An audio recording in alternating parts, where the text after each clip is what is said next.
what time it is. Buckle up and enjoy the ride. And we are live. Greetings to our loyal WFYL listeners around the world. Welcome back to your Philadelphia live stream, only on the Freedom Station. I want to thank each and every one of you for tuning in once again, because you still have the right to hear and the right to be heard. Ladies and gentlemen, my name is Mike G. As always, with me are Philly Chris, Russ the producer, and Liberty Lee. And you're listening to Mike G in the morning with The Law Matters. And you can listen to our program every Friday at 7 a.m. Eastern, only on the Freedom Station, WFYL. I want to remind our listeners that you can participate in the free and open exchange of thoughts and ideas throughout the entire week by visiting MikeGinthemorning.com. What's it called, Philly Chris? MikeGinthemorning.com. How about you, Russ? MikeGinthemorning.com. Liberty, you there? MikeGinthemorning.com. You can participate in all of our social media profiles. You can check out the videos, the madness that Mike G and Philly Chris are up to during the week. So tell your friends, tell your family, tell your barber, tell your Uncle Jerry, tell my Uncle Jerry, tell anybody who listen. Check us out at MikeGinthemorning.com.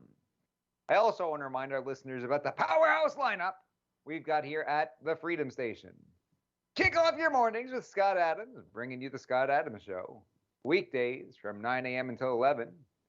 We got friend of the Mike G in the Morning program, Rick Crump, bringing you the Kinetic Faith, preaching values, service, and order, weekdays at 11 a.m.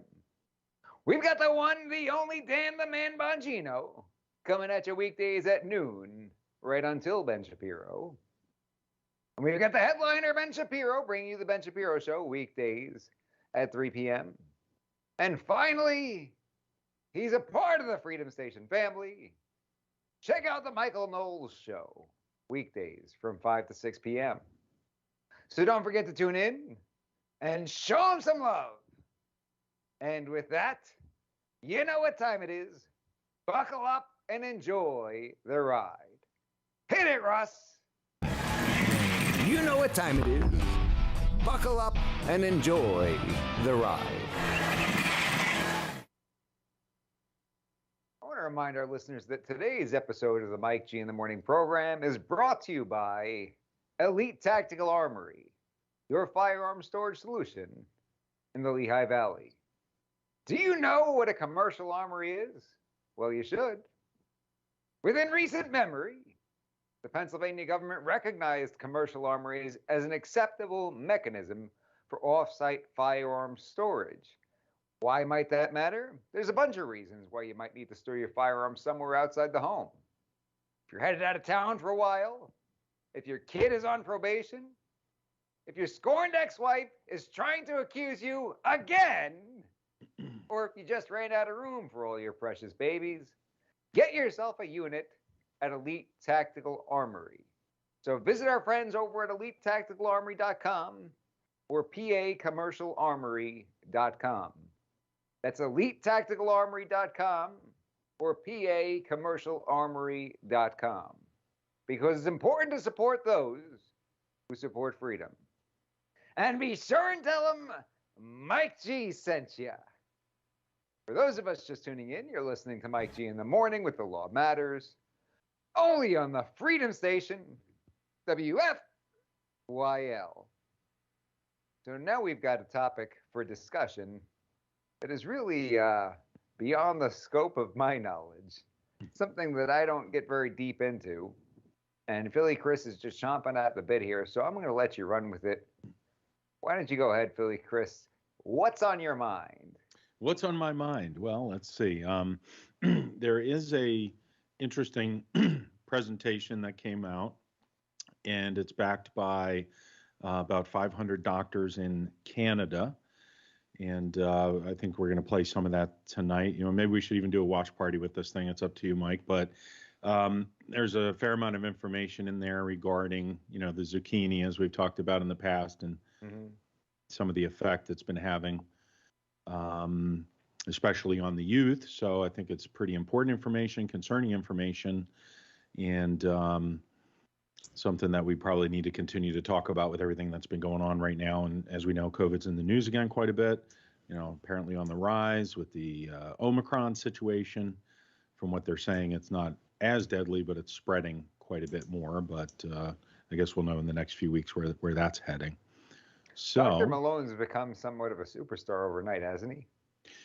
Yeah, that's interesting too. I need to finish that. That's the gentleman that was on Joe Rogan that you're referring to, right? He was. Yeah, and really, it's quite compelling what I've seen of that. I need to finish that up. As you know, I've been traveling, and I'm currently somewhere between Canada and Florida. Anywhere in between. So, yeah, anywhere, somewhere in between. You mean the North Pole? Yeah, right. Yeah, I'll be there soon, Russ. Keep it warm for me, would you? Oh, okay. We're getting snow here, by the way. Yeah, exactly. But, it's interesting because we've talked about this stuff on the show, and, we've all had the opportunity to share our opinions. None of us are obviously doctors here. Mike is a real lawyer. I played one in a movie one time. Russ is a real producer, and Liberty's, Sure did. a master of freedom over there. But, it's really unfortunate to see how divided we are as a nation and where we've, where we are right now. So, but yeah, that was interesting to see some of the stuff he shared on the Rogan experience. And it's crazy how they're canceling him. They took some of that off of YouTube, I believe, right? I think they took that down from YouTube. Oh, did they? I know that they banned the doctor from Twitter, from what I understand. Okay, maybe it was Twitter. But, anyway, when you have an actual doctor who's been recognized for his contributions with the vaccine and mRNA technology, and then they go ahead and take that information down and don't make it available to the general public, I think it's pretty concerning what's going on. They said that when he was getting the zucchini, he told the nurse, "I actually invented this tech." Is that a fair description of Dr. I believe that's right. Yeah, I need to look into some of that a little bit further, so I don't want to say myself with concrete 100% accuracy. But yeah, that's my understanding from what I know of him and his involvement. I think he even got some pretty significant prizes, if I remember right, for some of that technology. But the thing is that there's a fact that it's not, by definition, really a vaccine, except for the fact that they changed that definition recently to include, You're really what bad really at this is code word game, aren't you? Yeah, I'm sorry, I'm messing up there. It's not a real zucchini. Nobody, it's more of a squash. Yeah, it's not a real zucchini. There you go. It's not a real zucchini. It's more like a pumpkin, It's an imposter zucchini. Yeah. Yeah, what were your thoughts? How much of that did you have a chance to see? I know you've been crazy busy and running around from court appearance to court appearance. And you ever see that Curb Your Enthusiasm episode called Fake Fruit? No, I don't think I saw that. No. He breaks his tooth on it. No, I haven't seen that. Fake zucchini. The fake zucchini. Yeah, right. Now it's a zucchini by definition because the definition was modified. So, Chris, I actually clicked on the link that you sent, the Rumble link to this video. Yeah. And I watched a good majority of it, and I said, "This is a call for Philly Chris," because once it got in about 5 minutes, maybe it was just blowing, like, so many statistics and data, and I didn't know how to read it. So I'm like, most people, you could see the data, but it's one thing to read it. And I know you have a background in that, so I am excited to hear your take on what you sent us. Yeah, and maybe that's a good thing we could even do, for folks out there listening who haven't seen this. It's starting to make its way around, and maybe we could play the beginning of it. If Mike's up for that, we could listen to kind of the beginning, and then there's a pretty compelling bit of video footage embedded in this presentation later on around the 38-minute mark, which we may want to look at. The reason that I've been trying to follow this so closely, and we've talked. We don't have to watch all 38 minutes, right? Well, we don't have to, but we definitely should. No, Only if you'd like a cure for insomnia. I try my best to be into the science stuff. Right. You know how it is, right? Right. No, I'm just tired as it is. It's going to be Mike G in the nap time. Viewer count good drop. Mike G in the nap time. I'm going to be like, I think there was a Pee Wee Herman episode years ago where he was on a video call with somebody, and the person was obviously very boring, and he Right. takes a dummy and he puts it in front of the camera. Right. And it looks like he's watching it the whole time, and they always periodically go back like a half hour later, and the lady's still talking, and the dummy's just sitting there. That'll be me if we watch 38 minutes of this video, Philly Chris. Well, that's okay. Well, I had, it's funny you mentioned Pee Wee Herman because actually he's supposed to call into the show tonight. Did I tell you that? We're gonna get Pee Wee on the line. Yeah. We had a heck of a lineup these past few weeks with Slick Willie and Christopher Walken. Yeah, that was cool. We've been having some like pretty high level VIP appearances. I'm pretty impressed with how you're able to get some of these guests. But I was talking to Pee Wee Herman on the road, and I don't know if he's available tonight, but we'll see. Maybe he'll make a surprise appearance in a little bit. That would be great. Yeah. But maybe what we could do too is watch that whole 38 minutes and have Russ comment on it, and you and I can just sit back since we're tired. And You know what, guys? If you need a cure for insomnia, I got your video right here. 38 minutes of statistics. That'll put anybody to sleep. You Right. know? Well, I've been following this pretty close. For certain reasons, especially since I have children, and that's my biggest concern, is how this is impacting the youth. So in this specific presentation, we'll let people know where it is so they can go listen to the whole thing at their own leisure. But we can kind of look at it a little bit. Maybe we could play the beginning of it, but I am going to put... Jeremy says, did you hear the part about the interview where Dr. Malone talked about lipids from the zucchini collecting in men's hearts and women's ovaries? I did hear that part. Did you? I did hear a little bit about that. Yeah, where it's collecting in certain parts of the body, and that's specifically it's affecting menstruation, and they were actually finding this in Orthodox Jewish communities because they got their thumb in the pulse of that kind of thing. And I don't know all the ins and outs of it, but apparently it's a big deal, and they had that information as a result from some group of people. So, anyhow. Hey, Russ, could you take a look in the doc there? Yeah, just click that link, Russ, that says nap time. Yeah, the nap time link.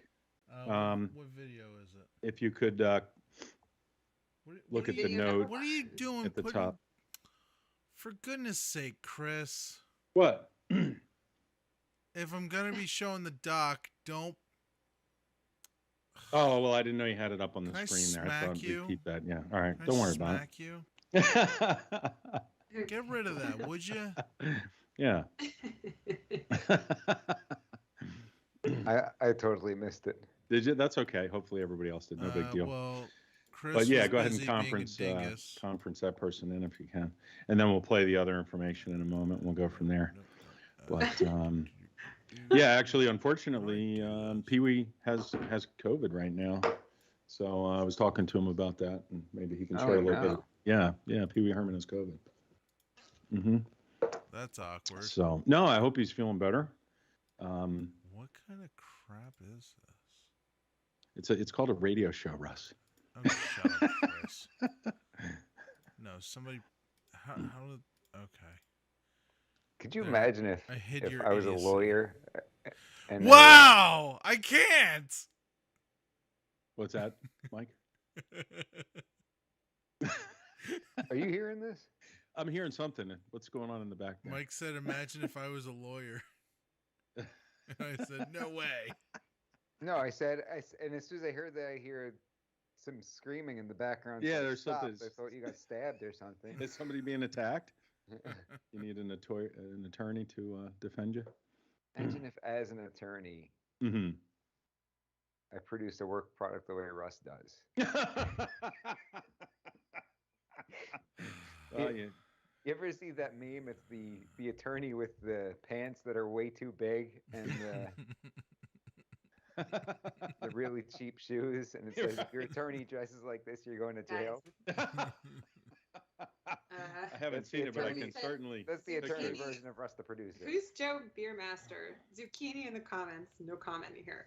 Oh yeah, we got some comments coming through. Some zucchini comments. Well, we need. And just FYI. We need a turnip. We need a turnip emoji, right? Right.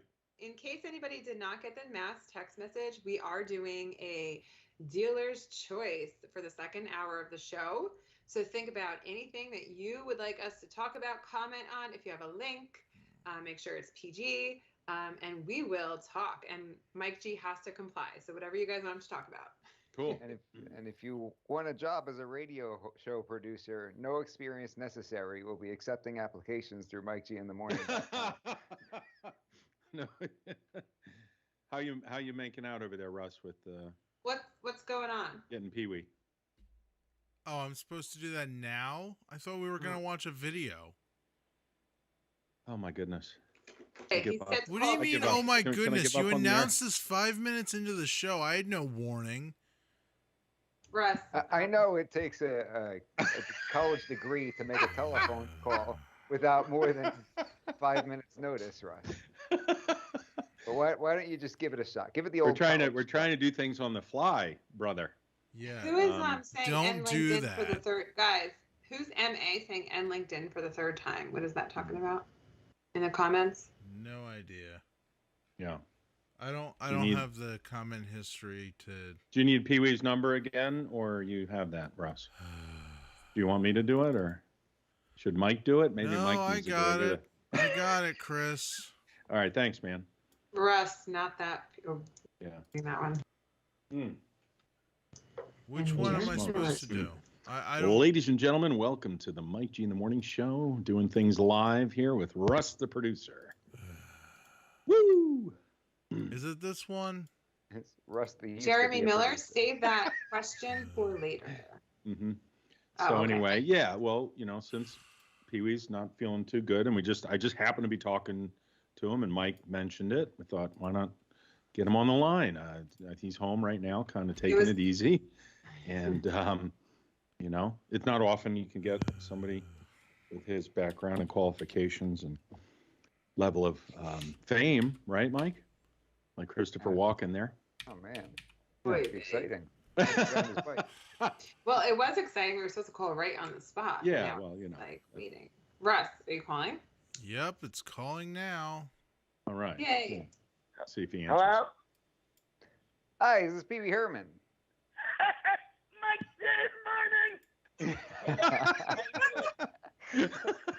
Thank you so much for joining us on the program, Pee Wee. My pleasure.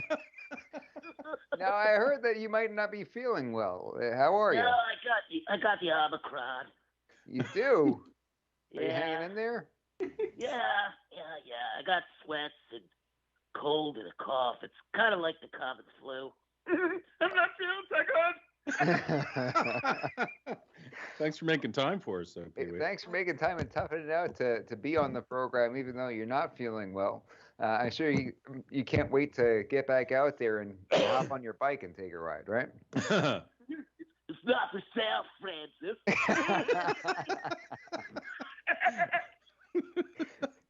Are you sure? I mean, if you end up battling this thing too much longer, you might have some serious bills on your hand. You might want to sell the bike and make a few bucks off of it. It's not for sale. I'll tell you something, Mike.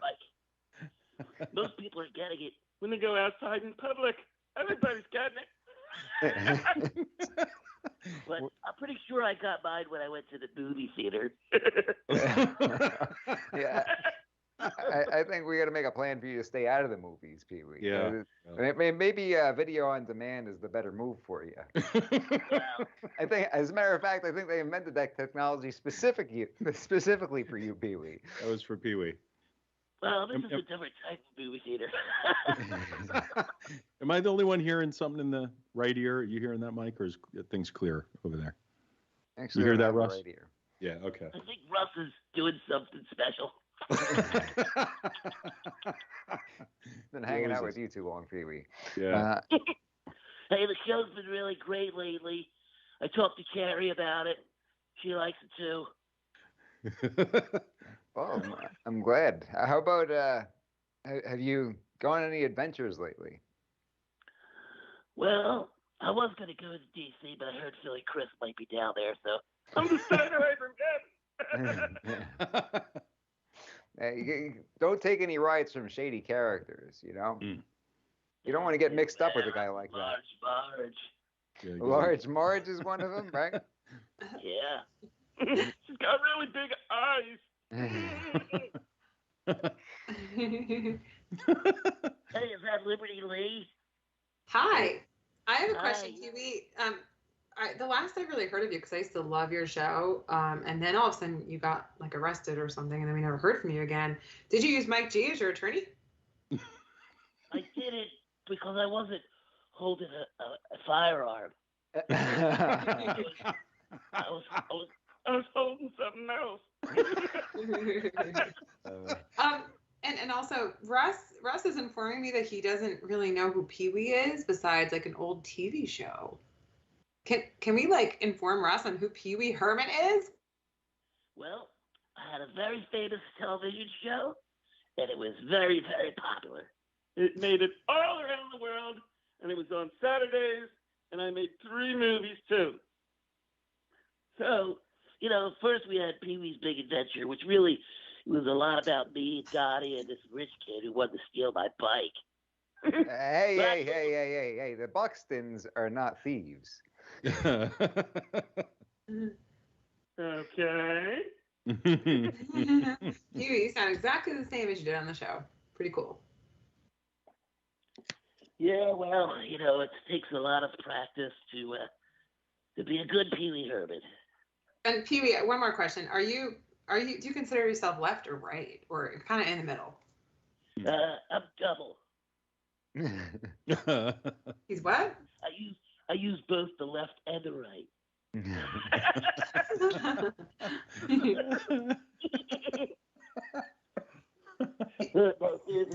far right. Pee Wee, are you getting any treatments for COVID, or are you just sticking it out? I'm just sticking it out right now. Well, I'm sticking something else out too, but. Easy, Pee Wee Herman. You know what we should have said when we were getting Russ on, when Russ was getting him on the phone? We should have said, Mr. Herman, there's a telephone call for you at the front desk. Foot-long hot dog. That's how I send him to go see my clients, right? Right. Pee Wee, make sure you get lots of walking in, okay? With the COVID, You have a fever, Pee Wee, or how you doing right now? No, I just have the sweats. I got the sweats and the chills, and just like a little bit of a headache and some other things, like a little cough. I'm glad that it sounds like you're gonna pull through. Yeah. Joe Beermaster says, Pee Wee, how is your COVID? So I think we kind of. Any other comments about it? Oh, well, I still have my taste, Mr. Beermaster, so if you could bring me some beer, I'll drink some beer. There we go. Yeah. You still have your taste. That's good news. That is good Probably news. make me sleep a lot better, too. Probably. Yeah, definitely get some rest. You have another movie coming out, don't you? Some sort of reunion movie coming out? Really? That's exciting. I do, but my favorite movie that I ever made was the one where I played a superhero. Did you ever see that one? I don't remember that one. Mystery Men? My superpower was farting. It was awesome. But listen, I have to go. My scooter's ready, and I have to leave the building. All right. Well, thank you, Pee Wee. When this is all said and done, you should get on your bike, take a ride, and go visit the basement of the Alamo. I will. And, what I'm going to do tonight, I know I'm supposed to be quarantined, but I'm just going to go over to the supermarket for fun and cough all over the shopping cart. Don't do that. Don't do that, Pee Wee. You're going to get in trouble again. Pee Wee, you're going to get arrested again. We don't need you incarcerated again, Right. Pee Wee. You got too much to offer this world. A couple weeks ago for licking the doorknobs. Yeah, don't do that either. No, don't do that. Don't do that That's either. probably why you're sick right now, Hey, that might have something to do with it, right? Billy Chris, keep Pee Wee under control. He's going to be the new keeper. Well, thank you for joining us, Pee Wee. Merry Christmas and Happy New Year. Bye. All right, take care. Mike's here in the morning. I wonder if we get him to do a commercial for us. He's pretty available these days with all the trouble he's been, I think. So, yeah, we probably could, yeah. Well, that was great. We appreciate him joining us, and Mhm. we'll have him back again soon. MA says Malone got removed from LinkedIn as well this week. For Oh, the really? third time. That's what was meant by on LinkedIn for the third time. Oh, okay. So, MA is new. I haven't seen that name. Hello, MA. thank you for joining, MA. MA, hey now. Everybody say hi to MA. Hey now, shout out to MA. MA, hey now. Hey now. Everybody's anonymous on this DG, show. DG's there says LinkedIn is corrupt. Did him a favor. Mm. DG. Back in Everything's business. correct. Champ is kidding. here. Special All shout right. out So, to are we Russ. watching this video or what? Yeah, let's check it out. So, maybe we could watch a couple minutes of the beginning of it just to put it in context, and then folks can How see. about a couple rather than 38? How does that sound? Yeah, maybe 2 or 3. Hey, if you're here in the chat, don't forget to like the video and subscribe. Don't forget to like the video and subscribe, ladies and gentlemen. Ladies and gentlemen. So yeah, feel free, Russ, when you get a chance. We'll just watch a few minutes of the beginning. People can see it. I do recommend going out there and checking the whole thing out. It's quite compelling information. We've talked about numbers on the show. We had Rich on, Master Black Belt, Rich Crump, a few weeks ago. If you haven't seen that episode, check it out. Talking about the information in the VAERS database. I'm going to assume you mean video 1. Yes? I believe that's right, Russ. The one at the Okay. top there would be the one. Thank you. Yes. Yeah. Thanks for Liberty for prepping that, since I was on the road for a little while there and No on the run. Thank you, Liberty. I cannot see a thing. Shout out to Liberty. DG says going through Yako's drive-through for my daughter. Excellent. Nice. Yeah, good appearance. Is that a hot dog place? Where am I supposed Yes, to it is. start Oh, this? it I sure have no is. timestamps. We Sure just is. said to start at the beginning of the video, and we'll play a few minutes of it. So you can just start from the beginning, Russ, and then when Mike feels we've heard enough, we can stop it. But as folks can see, for those of you watching at home, in the lower left-hand corner there, it said the Canadian Alliance. So yeah, we'll let that play for a few minutes, and then we'll go to about the 38-minute mark after we decide we've seen enough. There's no sound. Well, there should be. Hang on.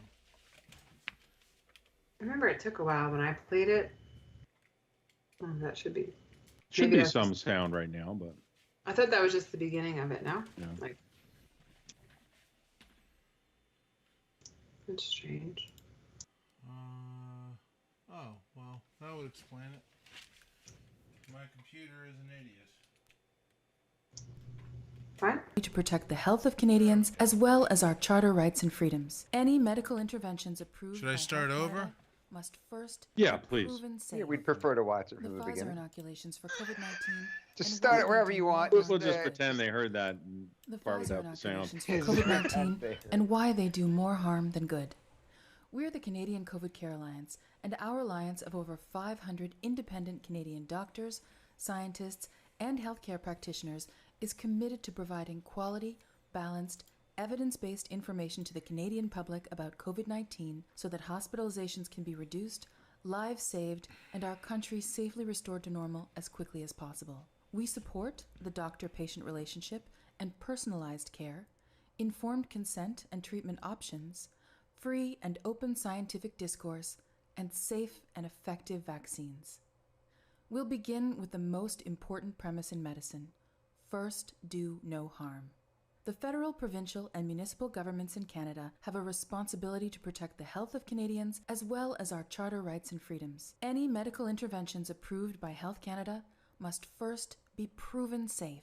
Due diligence and research, as well as adherence to the established protocols of the doctor-patient relationship, informed consent, and scientific inquiry are essential to carrying out that responsibility. Deviating from those practices, causing harm, and failing to disclose risks of harm is negligent at best. It's important to understand the hierarchy of scientific evidence. When you're talking about proving things to be either safe or harmful, you need to rely on the best evidence. As you can see from the table on the right, a randomized control trial is level 1 evidence, the highest form of evidence there is. It's considered the gold standard and it's the only way to prove that something is true.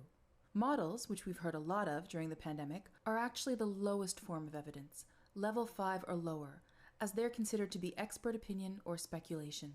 Policy should always be determined by the highest level of evidence available, which is level 1.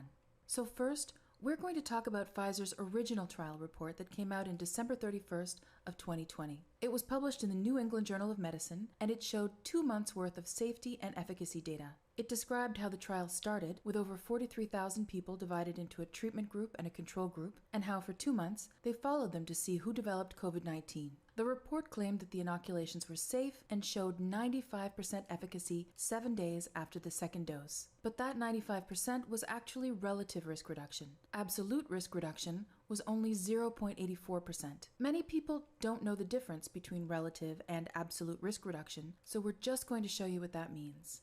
Pfizer reported that its vaccine shows a 95% efficacy. That sounds like it protects you 95% of the time, right? But that's not actually what that number means. That 95% refers to the relative risk reduction, but it doesn't tell you how much your overall risk is reduced by vaccination. For that, we need absolute risk reduction. In the Pfizer trial, 8 out of 18,198 people who were given the vaccine developed COVID-19. In the unvaccinated placebo group, 162 people got it, which means that even without the vaccine, the risk of contracting COVID-19 was extremely low at 0.88%, which the vaccine then reduced to 0.04%. So the net benefit, or the absolute risk reduction that you're being offered with a Pfizer vaccine, is 0.84%. That 95% number, that refers to the relative difference between 0.88 and 0.04%. That's what they call 95% relative risk reduction.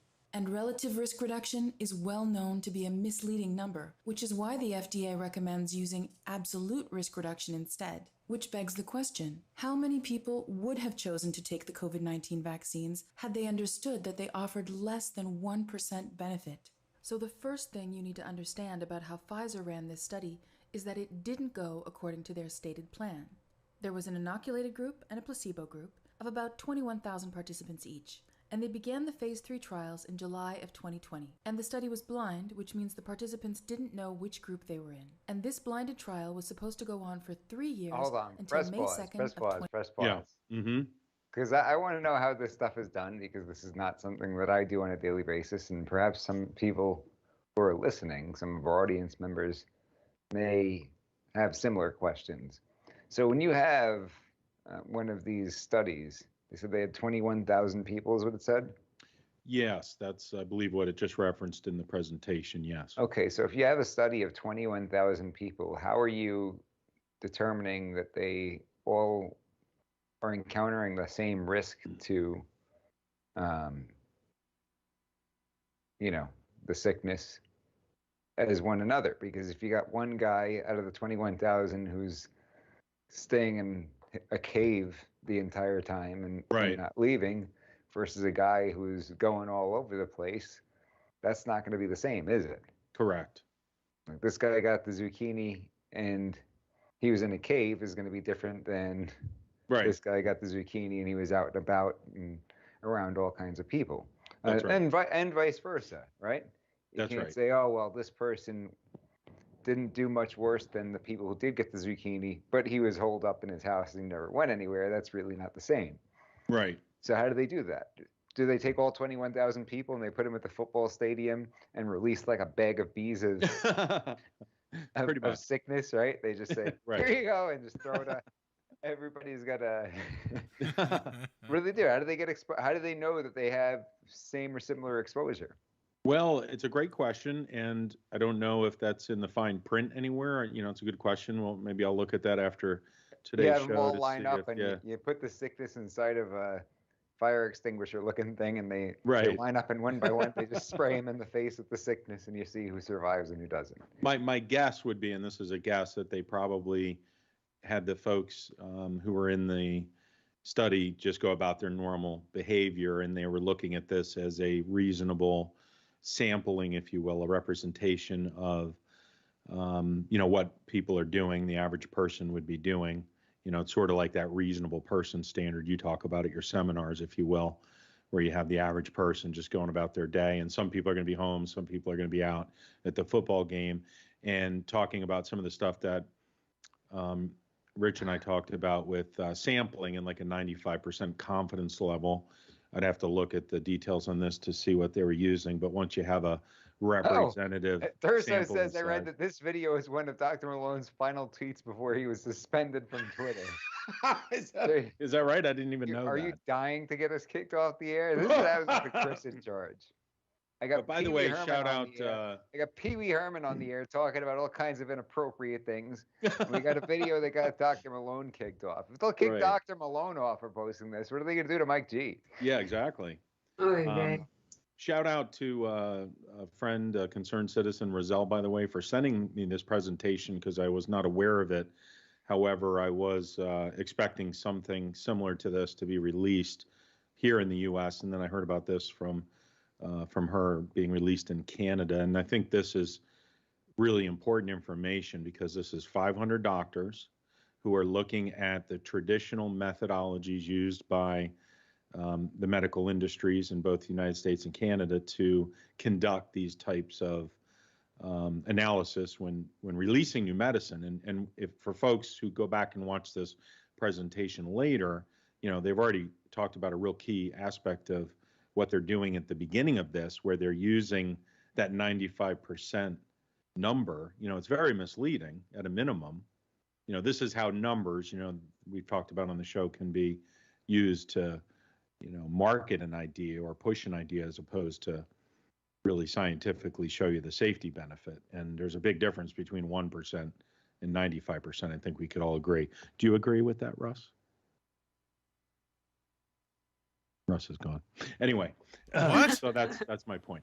Yeah. So I think that's why we need to take a real close look at what's going on right now and let people decide for themselves how they want to handle it instead of it being a mandate and forced on you when you really look at the way they are conducting themselves. It may not be in the best interest of the end user of the inoculation, which is why the reason they call it that is because by definition, until the definitions were changed, it wouldn't be called the zucchini. It would have been an inoculation, which is why we're having these breakthrough cases. You feel like Aaron Rodgers, who's like, I've been immunized. Did you know that whole story? No. Fill me in on that. So the zucchini is a very, very big thing in the NFL because they've got protocols as to whether you have it or you don't. And the rules are completely different if you've had it versus haven't had it. Can you please mute your microphone if you're going to pound the keyboard? Thanks. Not like we're doing a radio show here. So the rules are completely different if you have the zucchini versus not have the zucchini. Right. And if you're exposed, you could be out for much longer if you don't have the zucchini and required to isolate and quarantine, and you could miss practice games, be banned from facilities and everything like that for a longer period of time if you don't. And the media, of course, thinks it's their business to find out the status of everybody. So somebody asked him at a press conference whether he had the zucchini, and his response was, "I've been immunized." Oh, and later it turned out that he got it. He got the sickness, and he was not zucchinied at all. Oh, really? Yeah, and that was like his slick way of saying that he did something to protect himself from it. Now, from what he says, he's allergic to an ingredient that is in 2 of the zucchinis. Oh, okay. And it says right on the CDC's website, if you are allergic to any of these ingredients, please do not take it, which seems obvious. You ever hear them say that on these drug commercials? They're like, don't take this drug if you're allergic to this drug. It's like, well, I'm no doctor or anything, but pretty sure that would make sense. It's like a bag of peanuts saying, warning, contains peanuts. Yeah. Don't eat peanuts. Don't eat peanuts if peanuts make you break out in hives and your throat close. Yeah. Why not? Right. Right. So are you telling me there's and then he got it, and people here? lost their minds. They were like, he lied. He said he was immunized. That is kind of a Bill Clinton thing. Well, I never told anybody to lie. I gotta understand if he's uncomfortable because he's on the big stage. I mean, he was the MVP of the league last year, might be the MVP of the league this year, and he's been playing for a long time at this point. So it's not like he's a younger guy. He's still doing it. Had tremendous career. Mm-hmm. But for him to be on that kind of a stage and ask that question, I could see how somebody could maybe feel uncomfortable and not really want to talk about it with the entire world. Kind of like, or explain himself as to, especially the way people are being demonized if they don't. Right. I can see how if he only had one option, two of them are off the table because he's allergic.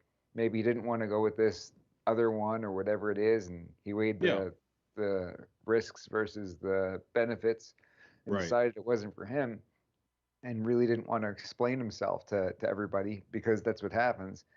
And he gave this sort of Bill Clinton answer, right? Right. Depends on how you define. Slick Willie there to talk about defining the word is. Depends on what your definition of the word is. Depends on what the word is means. Depends on your definition of is. That's exactly it. One more time. Depends on what your definition of is. We got to get like one of those soundboards where you could just push a button and it plays a clip over and over again. Here, I'm going to push the is button. Ready? Pushed. Nope. Oh, come on. Is. You're finally good for something. Maybe Slick Willie could be the producer going forward. Slick Willie the producer. That would be great. Slick Willie the producer. Get out of here, Russ. You're fired. Don't worry, everybody. I promise not to lie. Not a single time.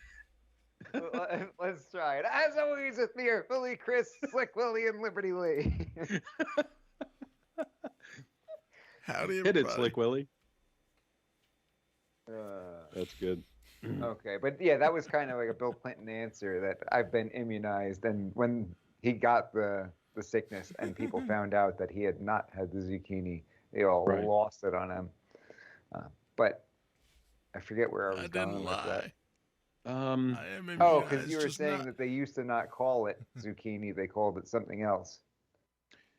Yeah, they, and that's why in this presentation, they've already mentioned several times when they're referring to the zucchini, they're calling it an immunization, and they explain later in the presentation the reason they're doing that, and they put it up on a slide, is that they're still following the guidelines in the medical. What do they call the flu shot? Just curious, because that's something you have to get every year, right?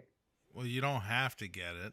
I think that's also an immunization. I'd have to check. I don't know for sure, but I believe under the guidelines that they present in here, that would be polio. You don't have to get every year, right? Right. That's a vaccine. Yeah. There is. So in case YouTube's looking to kick you off, all he said was polio has a vaccine. So there is a vaccine. There is a vaccine for polio. Right. There is. Mm-hmm. Can't tell us otherwise. Depends on what your definition of is. That was a delayed reaction to that button. Right. Good timing. Hit it, Russ. Why is this not scrolling automatically? Hit it, Slick Willie. Yeah, so buckle up and enjoy the ride, honey. And to your point, Mike, about what you were just mentioning with the player there, the football player. I mean, think about where we are right now. Think about where the world we're living in right now, where everybody can get so enraged about other people's medical decisions. I mean, that up until recently, that was a very personal choice, and something you didn't really get into with other people, but now in a public setting,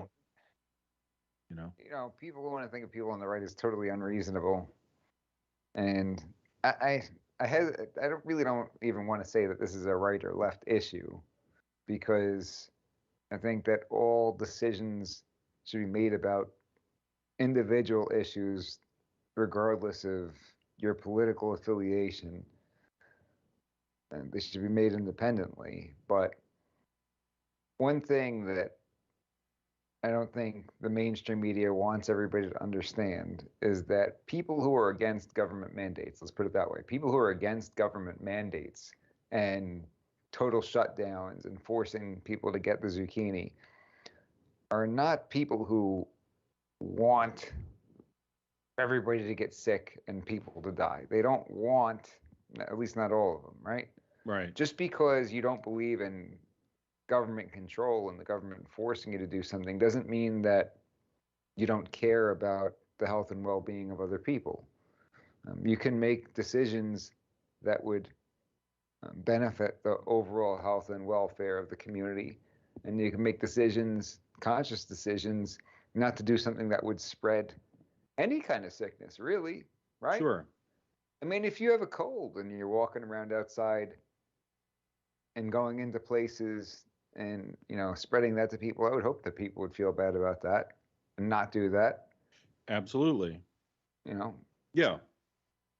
So I agree with what you're saying. Yeah. And so I could see how if we had hard numbers and you know, we had hard evidence that somebody would be upset at somebody not getting the zucchini. If we had, if it were a fact that if you get the zucchini, you're less likely to spread this thing and hurt other people and kill other people. right. I could certainly see how people would be upset that, okay, you're not getting the zucchini, you're still out and about, you're causing harm to other people who don't deserve it. I could see how somebody would be upset about that. I certainly would agree with you. And if that was something that was really concrete. So if you Right. believe that premise, and maybe this is where all of the, you know, the hatred's coming from. I really don't know what else to call it, but people are getting pretty rabid about this. A lot of hate out there right now. Because if they accept that premise, then I understand. It's almost like I think it was some comedian was talking about the abortion issue. He was saying that he was saying, and I'm not saying this, quoting somebody else, he was saying, I don't believe that a fetus is a human being. I don't believe that a fetus is a baby. So therefore, I am not against abortion. He said, but I understand how if these people believe that it is a baby, that they are absolutely mortified. He Right. said, I would be mortified too if there were people, if I thought people were out there killing babies. Right. And I disagree with him on that, but it's the same sort of thing here, that I could certainly understand how if your premise is, if you don't get the zucchini and you're going out and about, that you're hurting and possibly killing other people, or at least dramatically increasing your likelihood to do so. I could see how other people would be upset about that. Yeah, absolutely. And, you know, I think what it comes down to in a lot of ways is the amazing fact that we still, I guess, maybe still live in a country where we have our freedoms to believe whatever we want and conduct ourselves in such a way that, you know, we can do that and decide for ourselves what's best, right? How do you even do long term? I mean, how can they say that something will never have side effects? And I'm not just saying this about the zucchini. I'm saying this about other medicines and things of that nature. Well, that's easy. All they have to do is lie. Well, Well, because here's the thing. I see what you're getting at, Mike. Because the thing is, this vaccine, or what they're calling a vaccine, is essentially medicine, and they're saying, oh, it's safe and effective for everybody. No medicine is safe and effective for everybody.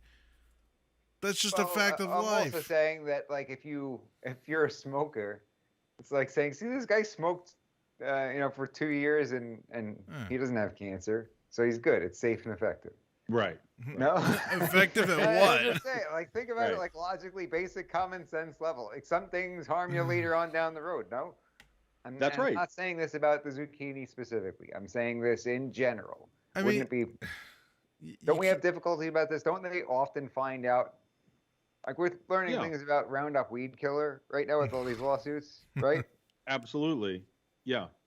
Well, another thing in this presentation, maybe we could even find it if you want, is there's a slide that shows all the big pharma companies that have had to. Jeremy is on the same page at that point. He says, I guess I'll make my decision in 10 years or so. That's what it feels Yeah. like. Well, that's what it comes down to. Yeah. There's no long-term data at this point. That doesn't exist. We don't have a time machine yet that I'm allowed to talk about anyway. You know. I wish we did. Well, I've been to 2030, and I can tell you what happens. So. I believe you, Chris. Legally speaking, like, you know how in some companies like that do work with heavy construction and like chemical plants, like don't they have it in their insurance policy for a certain number of injuries and or deaths per year, even if it's just one? Is that kind of like similar to this? Like they expect with any kind of medicine or anything that somebody can have an adverse reaction. Like, is it sort of the same thing? Say that again, Liberty. I'm sorry. Well, I guess I don't know if it's more towards Mike and Chris too, but I know for a fact personally somebody in my life who works for a company that the company actually has it in their insurance policy for injuries and or death. Like, they know it's going to happen essentially because they're working with some serious heavy machinery. So I'm wondering if for like the vaccine pharmaceutical companies, if they have sort of like the same type of thing where, you know, you have to expect somebody's going to have an adverse reaction. It's kind of written in it. You know what I mean? Yeah, well, they have full immunity right now. So I think you bring up a good point, Liberty, because right now, the way things stand, because it's an emergency use product, it doesn't matter, you know, how many adverse events there are or deaths or whatever, because they're not going to be held liable. There's nobody, sure. And I think that's, you know, why I've been extra cautious personally. I'm not telling anybody else what to do, but we've already seen numbers that show some very concerning things.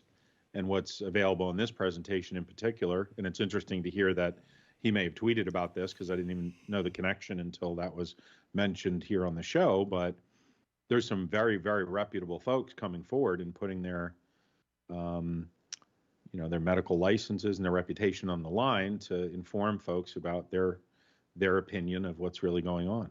Randy says, you know, even Tylenol has issues with certain people. Yeah. Said my wife can't have anything with Tylenol because her liver doesn't process it. The kicker is Tylenol is in almost everything. Yeah, that's a good point. Yeah, and gosh, look at these commercials. You could get something as simple as like for, you know, a stomach ache, and it's like you know they read that disclaimer real fast at the end, like, you know, this will reduce your stomach ache. However, your head may explode, your heart might fail, and your toes might fall off. You know, but it's like, oh, okay, you know, here's my money. I would like to know. So anyway, there's that. I did try to go on the VAERS website myself finally, because normally I'm just watching your guys' presentations and what you sent us, Chris. But I was like, you know what? Let me go on myself. And awesome. What'd you find? I found it was incredibly hard to get to the data. I was like, I had to click on, you know, all these multiple warnings, like make sure that you understand that this could be reported by basically anybody, right? Sure. And so, like, if they're saying this data isn't really good data or whatever, quote unquote, then, you know, who's going to believe you? if you put that something bad happened to you, who's going to connect it and believe you? You know, that's what is really scaring me about this, because I have been considering getting the vaccine. I'm just going to be honest with the viewers, and I've been asking people around me, like, tell me, you know, I want to know, and I'm looking at things. I haven't decided, and I'm just thinking like what to do. And I feel like Chris has been totally like, do not do this, and like I really don't want to. Yeah, you know, I'm not telling anybody what to do. But I know. I think there's still very concerning things happening, and we're not going to know. We're not going to know until we know. You know, we won't know till we know. But in the short term, now you know. What's that? All right, continue on. I guess I had this ridiculous question that lasted a half an hour. Well, it created some good dialogue, I think. Michael, thank you. Oh. Shout out to Mike G in the morning. And Pee Wee. Never heard of him. This Mike G guy. Who's this Mike G? I don't know Mike G.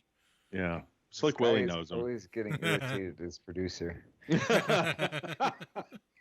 That's his claim to fame. Yeah, he is the luckiest producer in the business. Do you want to see any more of that particular video, or what should we do next? Sure, why not? Do you want to jump ahead to that about 30? I think it was around 37 and a half minutes, Russ. You know, the part about what's happening with some of the younger folks, which is really the premise for this particular presentation. And they do have information, other videos available. So for folks who want to do their own research, which is always the best approach anyway, Rumble does seem to be a good place. They do still have some stuff on YouTube, although I think this particular video wasn't there when I looked.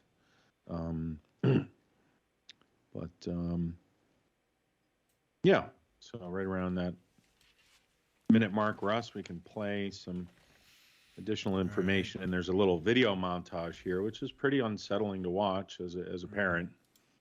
You know, things, just a fraction of some of the things that have been caught on video concerning young athletes who generally are in pretty good shape. But there's a direct correlation, apparently, from what they're saying in this presentation to young athletes. They're claiming, yeah. Well, it is from doctors, but they're claiming. Yeah, there are doctors who claim that that's not true, right? That's right. Well, I don't know if that's. I'm not making fun of you, Chris, but no, I know. I do get irritated when people are like that. Well, this guy's a doctor, and he said that it's. No, you're absolutely right. These other doctors, more doctors, are saying that that's not true. So that's not the criteria here, you know. Nope. Honestly, I'm thinking about getting a doctorate just to spite people and just be like, yeah, I'm a doctor. Shut up. Are we watching more of the video? We're as soon as Mike doesn't need a producer and needs a doctor, I'm sure he'll reach out to you. That's doctor producer to you. All right, Chris. Get back in your spot. Yeah, keep us posted. Yeah, could you imagine? Imagine Russ as a doctor. Put him in the ER, no. It's like, I got to do CPR on this old lady right now. No, guys, I don't mean the medical kind. Guys, I'm just too tired to do CPR on this old lady. Mike, I didn't mean the medical kind. I meant like Dr. Phil or Fauci. Oh, there we go. The useless kind.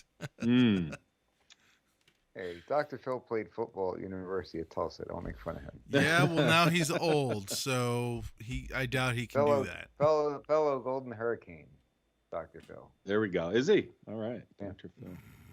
From what I recall, he actually was part of the Tulsa football team that had the worst loss in our school history.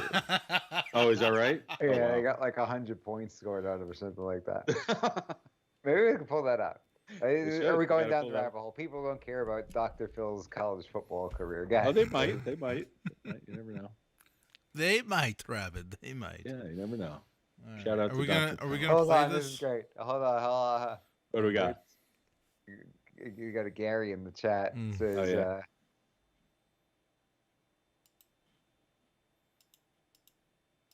maybe it's a legit thing. I just saw this and I thought it was a joke. He said, boil the skins of 3 grapefruit and 3 lemon skins for 4 hours.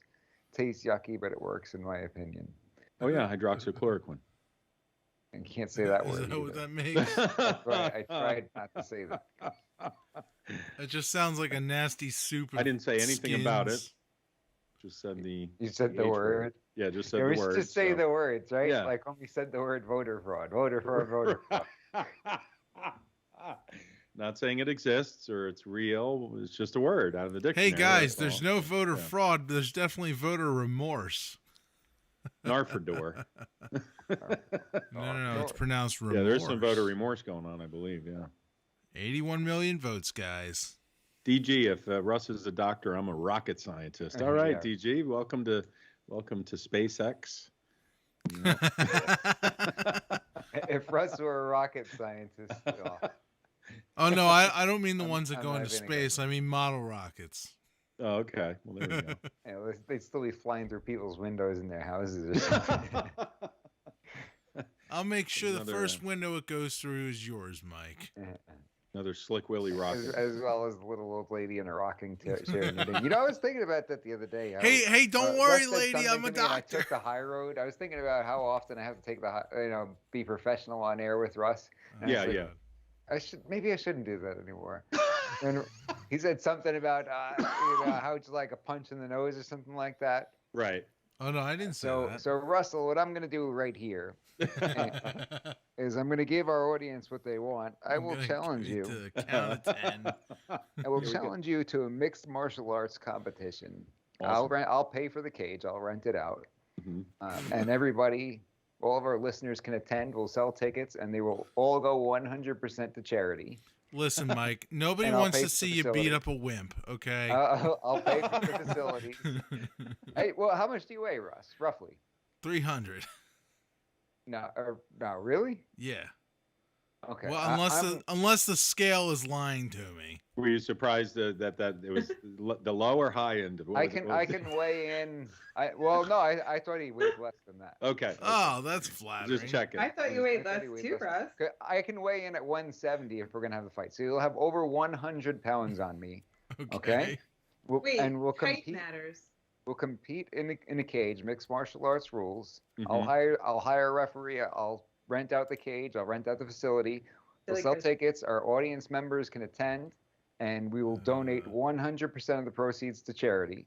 So this is all coming out of my pocket to set everything up. And if you don't accept, then you're a chicken and you don't care about children in the hospital. I like it. And we have the Philly Chris charity going up next week. And the Philly Chris charity. I have a new, endowment. No, that's funny, Mike. Yeah, you guys should do that. Let's do it, Russ. Come on, be a good sport. Do it for the show. Do it for the show. Hold on. How tall is Russ? I want to see this. 6'3". 6'3". Okay. 6'3". Which explains why I'm less fat. It's because I'm tall. It's more stretched out. I was gonna say, ladies and gentlemen, in the I losing have an corner, we inch on have you. Russ at 300 I have an pounds. inch on you, and you have 130 pounds on me. So Yeah, I think it's fair. It'll be a fair fight. It kind of balances out until I knock you over and then just sit on you. Yeah, it's even. It's like Yeah, Brock Lesnar I don't know if I'd versus- call that even. I can but talk alright. to the nice ninja about being the Well, ref. Liberty. To be fair, Liberty, I think that you're getting a little carried away there. I don't think that it's fair to compare Russell's physique to Brock Lesnar. I don't think. I don't think it's that fair to anybody anybody. ever Wait, I saw gotta Russell think of say, somebody. "No, Oh, Triple that H. guy's built like Triple Brock H. Lesnar." Triple H. Triple H. I don't Yeah, think yeah. Triple H Hey, is very yeah. Wait, guys. I could be Triple H as long as the H stands for 100. Ladies and gentlemen, in the losing corner at 6'3", 300 pounds. The We have losing Russ, the corner. producer. In the winning Russ, corner, how- Mike G, 100 pounds. fine. Russ, can you cut Place your 20 bets pounds now. for the all for bout? charity. I just care about the kids. That's all. Russ, I'm losing it. cut 20, okay? We'll be your Mm. coaches. Cut 20. Yeah, do it. Like Do it. Rocky 6. I just care about the kids. It's all about the Cute. kids, really. Yeah. Oh man. That was good. Thank you very much. That made the show perfect. Educated citizen guest 300. Is that what happened there? Looks Or they like were a good surprised. guess. Looks like a good guess, maybe. Yeah. Right on I the thought- money. Yeah. Probably They were because I surprised. laughed so jolly. They thought, I better go with the high number. Maybe you're really Santa Claus up at the North Pole. Are you hiding out as Shut up, the Chris. producer? You're Santa Okay, Claus. so- Your Yeah. mom is Santa So Claus. Joe Beermaster says, how about the 179,000 illegal aliens entering our country monthly, all put on welfare, them sinking our ship? Yeah. That's fake news, isn't it? How about that? Did you hear anything? Somebody sent me some kind of an article about a flight that came into the Lehigh Valley. No, what was? Look Oh, that about. up. Oh, okay. Yeah, look that up. Let's look it up. Lehigh Valley flight. Is that not Let's a take a normal look. thing? I put $25 on Russ and 300 on Mike. New York Post. Flights carrying illegal immigrants now landing in Pennsylvania reports. Oh, Hmm. great. Well, they've 2 days been ago. flying into Philly for a while, so. Let's see. Pennsylvania has become the latest location. I'm reading from the New York Post. The article is by Emily Crane, published January 4th, 2022. And the headline is Flights Carrying Illegal Immigrants Now Landing in Pennsylvania Reports. What, did they Pennsylvania run has out of become the room in latest New York? location where flights filled with illegal immigrants are being flown under the cover of darkness, according to reports. At least 5 flights carrying the illegal immigrants landed at airports in Scranton and Allentown late last month from Texas, local outlet WFMZ reported. Former GOP Congressman Lou Barletta, who is running for Pennsylvania governor, claimed the flights were sent at night by the Biden administration. Barletta said one flight has landed at Lehigh Valley International Airport in Allentown last Thursday. The others were redirected to Scranton International Airport a week later. Now, would that be a strategic thing because they're kind of off the radar if they're not going into LaGuardia or Newark or Philadelphia, Sounds like it, yeah. I think you're onto something there. Yeah. Democratic Rep Matt Cartwright denied the flights were conducted in secret, saying they were authorized by the U.S. Department of Health and Human Services and were carrying unaccompanied immigrant children. He added that the children were sent to their parents or approved sponsors after landing in Scranton. But Barletta said it was impossible to know whether everyone on board was underage. The Lehigh Valley Airport confirmed it had received charter flights from HHS and that future flights were scheduled. Quote, under grant assurances with the Federal Aviation Administration and as a federally obligated public use airport, the Lehigh Northampton Airport Authority does not have the ability to discriminate against any aeronautical activity by refusing or denying aircraft from arriving or departing Lehigh Valley International Airport, end quote, an airport spokesperson said in a statement. Rep. Dan Muser, Republican from Pennsylvania, whose district borders the two regions where the flights landed, is demanding answers from Homeland Security Secretary Alejandro Mayorkas, Fox News reported. I'm extremely concerned by recent reports that the federal government has flown illegal immigrants to the Wilkes-Barre Scranton International Airport, he wrote in a letter. It is my understanding that a total of 130 immigrants, 118 minors and 12 adults, arrived aboard an iAero charter flight on Friday, December 17th, and were subsequently transported on buses from a private hangar. The Biden administration has already allowed plane loads of illegal immigrants to be flown into New York and Florida in recent months. More than a dozen charter flights carrying underage immigrants landed in Westchester in August alone, the Post learned. That would be in New York. Meanwhile, people often get confused to say Westchester. Westchester, one word, is New York, right outside of the city. It's where my grandmother lived. And, Westchester, Pennsylvania. Right. 2 words. Meanwhile, the Biden administration secretly sent over 70 flights to Jacksonville, Florida over the summer, Governor Ron DeSantis once claimed. That's the end of the article. Okay. Yeah, still Easy. going on. And I know they're sending them into Philly too. As a matter of fact, if you're down in Philly and you're going through the gates there, when you drive up to like the departure and arrival gates, the whole first gate is shut down for that activity. They're landing there and then bussing them out from there to where I'm not exactly sure, but so quite a bit of that still going on. I think DeSantis was trying to get some of them sent to Martha's Vineyard. Did you see that? Yeah. Yeah. Is that where all the Democrat politicians hang out? Yeah, I think he was going to send him to Obama's place there on the water. The elites? Yeah.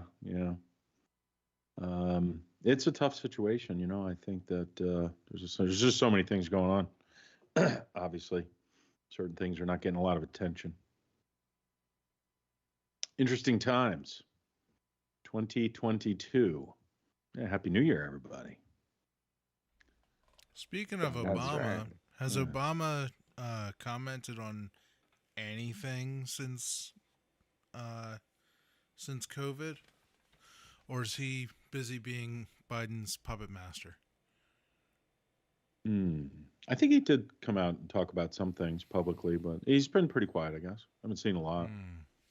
Yeah. Well, you know what they say. When they're quiet, they're up to no good. Well, it usually applies to children, but I'm applying it to Obama. Well, there you go. There it is. The words of Russ, the producer. Indeed. So somebody just sent me an article. It says prime age mortality up 40%. Majority of deaths not from the sickness. Up 40%. That's a lot, right? Could that be a mistake in the numbers? Sounds like a fair amount. 40%. There's variation. There's normal variation. It depends on whether or not it's proven statistically significant. It depends on what numbers you're using. But it sounds like a decent bump there. Did they say where it's from, Michael?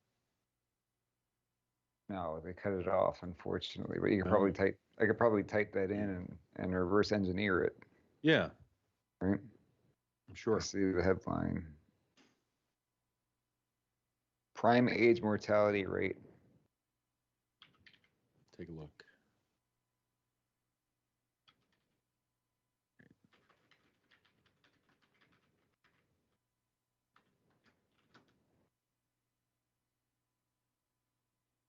Oh, it's your buddy Roman, right?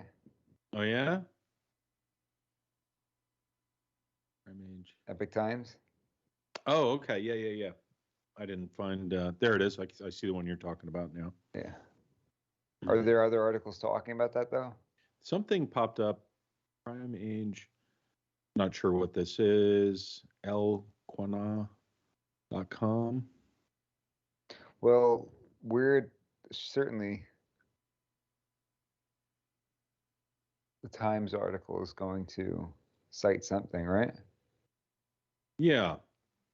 This is by Peter SVAB, January 6, 2022. Mortality among young to middle-aged Americans went through the roof last year. The majority of the increase didn't involve COVID-19, according to the official death certificate data. Deaths among people aged 18 to 49 increased more than 40% in the 12 months ending October 2021 compared to the same period in 2018-2019, before the pandemic. Based on death certificate data from the Center for Disease Control and Prevention, that's more than 90,000 additional deaths in this age group, of which less than 43% involved COVID. The federal agency doesn't yet have full 2021 numbers, as death certificate data usually trickle in with an 8-week lag or more. The mortality increase was most notable for the 30 to 39 age group, where deaths skyrocketed by nearly 45%, with only a third involving COVID. CDC data on the exact cause of those excess deaths aren't yet available for 2021, aside from those involving COVID, pneumonia, and influenza. There were close to 6,000 excess pneumonia deaths that didn't involve COVID-19 in the 30-39 age group in the 12 months ending October 2021. Influenza was also involved in 50 deaths in this age group, down from 550 in the same period pre-pandemic. The flu death count didn't exclude those that also involved COVID or pneumonia, the CDC noted.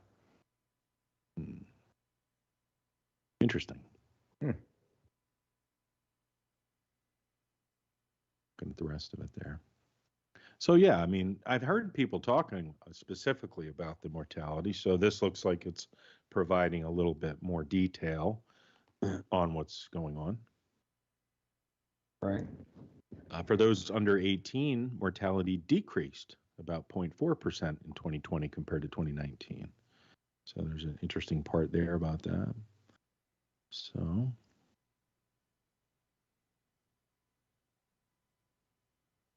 It is very interesting. Yeah. Something else to look at. Another thing to look at there. All right. Why don't you go ahead and continue on, unless Liberty had something else to add. Liberty? Yeah. No, at the end, I wanted to read something that was going viral on social media, but that's about it. Go ahead. Oh, this is separate from the video? Yeah. It's about COVID, but different. All right. So do the video first, Mike? You want to do that? Yeah, I would continue with the video. Okay. Yeah, so I think right around the 38-minute mark, maybe 37 and a half minutes there. Russ, if you had that queued up, we could go back to that part we were discussing earlier. This is some actual video footage of some of the things happening with the athletes.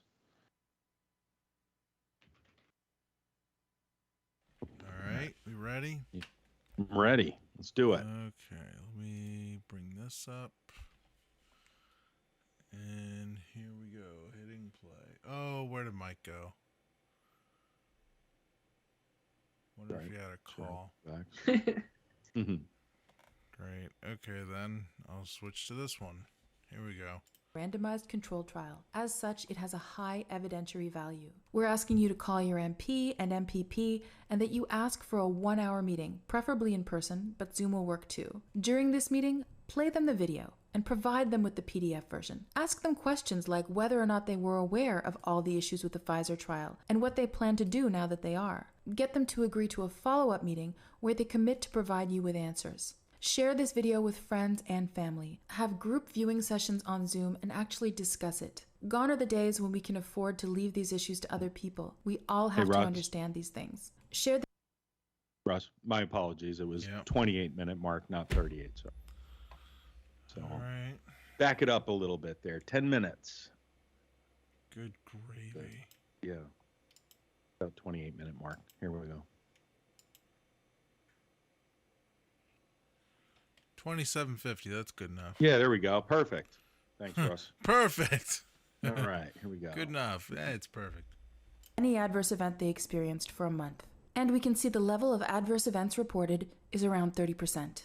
Then we go to the chart on the right. That chart represents the passive surveillance system that the US, Canada, and UK governments are using for the vaccine rollouts. In our countries, the government waits for enterprising doctors and individuals to report adverse events to them. Health Canada not only waits, but actually gatekeeps.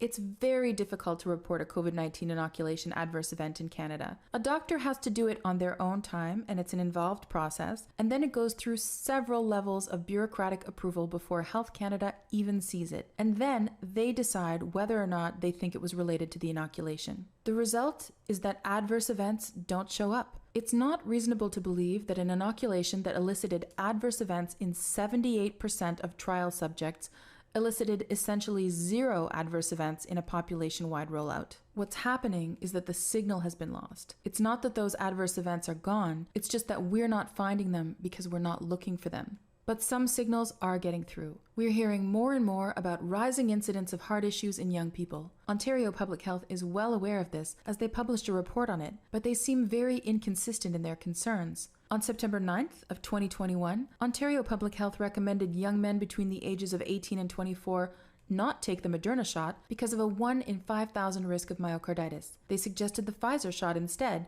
which has a 1 in 28,000 risk of myocarditis. But as recently as May 8th, 2021, Ontario had stopped the AstraZeneca shot because of a 1 in 60,000 risk of clotting side effects, which was considered too high at that point. So their priorities are quite inconsistent. And all of this looks like a lot more deaths in a lot younger people than is normal. And it seems to be especially showing up in athletes, people who really push their heart rates up when they're exercising. A German news site actually put together a list of over 75 known cases of athletes collapsing and even dying in the last 5 months. The link is here, and you can check it out in the PDF version of this presentation. And an Israeli news site analyzed the number of sudden deaths on the pitch or in mid-play of members of the International Football Association, FIFA. Over the past 20 years, the average number of FIFA sudden deaths on the pitch was 4.2 per year. But in 2021, there were actually 21 deaths, 5 times the normal average. These incidents are supposed to be rare, and we can't ignore that they no longer are. High school senior is in the hospital after collapsing on the tennis courts. Breaking new details on the deaths of a high school soccer player. Finland, Denmark star man Christian Eriksen collapsing towards the end of the first half. The Kennedy High community mourning tonight after one of their high school football players died. A South Carolina high school football player has died after collapsing at football practice. Star college basketball player collapsing on the court. We want to warn you, the video may be difficult to watch. Florida Gators star Keon. That video actually goes on much longer. We've included the link in our PDF if you'd like to watch the whole thing. On November 17th, 2021, the FDA released the first batch of what will ultimately be over 300,000 pages that they were ordered by a court to provide to satisfy a Freedom of Information request by a group called Public Health and Medical Professionals for Transparency, who wanted access to the data used by the FDA to approve Pfizer's COVID-19 inoculations. Now, the FDA didn't actually want to give it to them, and they've asked the court to give them 50 years to release the documents. And it's easy to see why. Because the post-marketing pharmacovigilance report submitted to the FDA, where Pfizer tracked real-world events occurring in the first 2.5 months of the rollout, was extremely disturbing. In the first 2.5 months, there were over 1,200 deaths. There were over 25,000 nervous system adverse events. Under safety concerns, Pfizer listed anaphylaxis and vaccine-associated enhanced disease. This document alone should be incriminating for any agency who saw it and called these inoculations safe. Now let's get to the considerable evidence of conflict of interest. Pfizer is making billions, over $33 billion in 2021 alone, and probably much more than that at this point. When the incentive is such an astronomical sum of money, it only makes sense to ensure rigorous oversight of the process and as many safeguards as possible are in place. Because their agenda is not the same as ours. Their agenda is their shareholders and their bottom line, not public health. And anyone looking at Pfizer's history would know that caution is warranted, because over the years, Pfizer has been found to have engaged in many spurious and criminal activities, including lying to get federal approval for a heart valve that fractured and killed hundreds of patients worldwide, conducting clinical trials on African children without their parents' consent, after which some of the children died, bribing doctors, suppressing research, manipulating studies, withholding information that its products caused cancer, fraudulent marketing, and many more. They've paid billions, actual billions in fines and settlements for their actions. And if you want to read the details for yourselves, you can check out these links on the PDF version of the presentation. Now, nowhere is Pfizer's conflict of interest more apparent than in the authors of its reports. Using the 6-month report as an example, you can see that 84% of the study authors have conflicts. So they're either employed by Pfizer, or they have employment and stock with Pfizer, or they've gotten grants from Pfizer, or they've been hired as consultants by Pfizer, or they've run clinical trials for Pfizer. In terms of the people who didn't have conflicts, there were only 5, and they don't represent any of the main authors. The leading author, the corresponding author, and the last author all have conflicts of interest. The most eye-popping example of conflict is the 2 founders of BioNTech, who are a husband-wife team and who are also authors of this report. These 2 people alone profited to the tune of $9 billion from the Pfizer inoculation. Another issue is that the CDC seems to have redefined vaccine to suit political and pharmaceutical interests. So for many years prior to 2021, the CDC definition of vaccine was on their website, and it was a product that stimulates a person's immune system to produce immunity to a specific disease, protecting the person from that disease. But then, on July 27th of 2021, the head of the CDC, Rochelle Walensky, went on CNN and admitted that the COVID-19 vaccines do not provide immunity, that they don't stop people from catching or transmitting COVID. And then on August 18th, 2021, Joe Biden announced booster shots for all Americans. 2 weeks later, on September 2nd, 2021, the CDC changed the definition of vaccine on their website. It now says, a preparation that is used to stimulate the body's immune response against diseases. So, no more mention of immunity and no more mention of protection against a disease. This looks a lot like fraud. And you'll notice that we don't use the word vaccine to talk about Pfizer's products. We call them inoculations. And this is because we still adhere to the correct definition of vaccine as something that provides immunity and is protective against disease. So a lot of times people can't believe that these things that we're saying are true. They say, well, if this were true, wouldn't the media be reporting it? And I think this video answers that question. Good Morning America is brought to you by Pfizer. CBS Health Watch sponsored by Pfizer. Anderson Cooper 360. Brought to you by Pfizer. ABC News Nightline. Brought to you by Pfizer. Making a difference. Brought to you by Pfizer. CNN Tonight. Brought to you by Pfizer. Early That's Start. not surprising Brought at to you all. by Pfizer. Friday night on Aaron Burnett Out Front. Brought to you by Pfizer. This Week with George Stephanopoulos is brought to you by Pfizer. They all got their hand in the cookie jar. Today's countdown to the About it. royal wedding is brought to you by Pfizer. And now a CBS Sports Update brought to you by Pfizer. Meet the Press Data Download. Brought to you by Pfizer. This portion of CBS This Morning sponsored by Pfizer. On how to find the hidden sugars in the American family diet. Sponsored by Pfizer. Our governments are ultimately responsible for all of this. Pfizer has been indemnified for damages in case their inoculations hurt or kill people. And Pfizer profits to the tune of billions if the trials are successful. No reasonable person would have given Pfizer carte blanche in such a situation. Instead, they would engage in rigorous oversight and hold all vaccine manufacturers to the highest scientific standards. But that's something that was not done.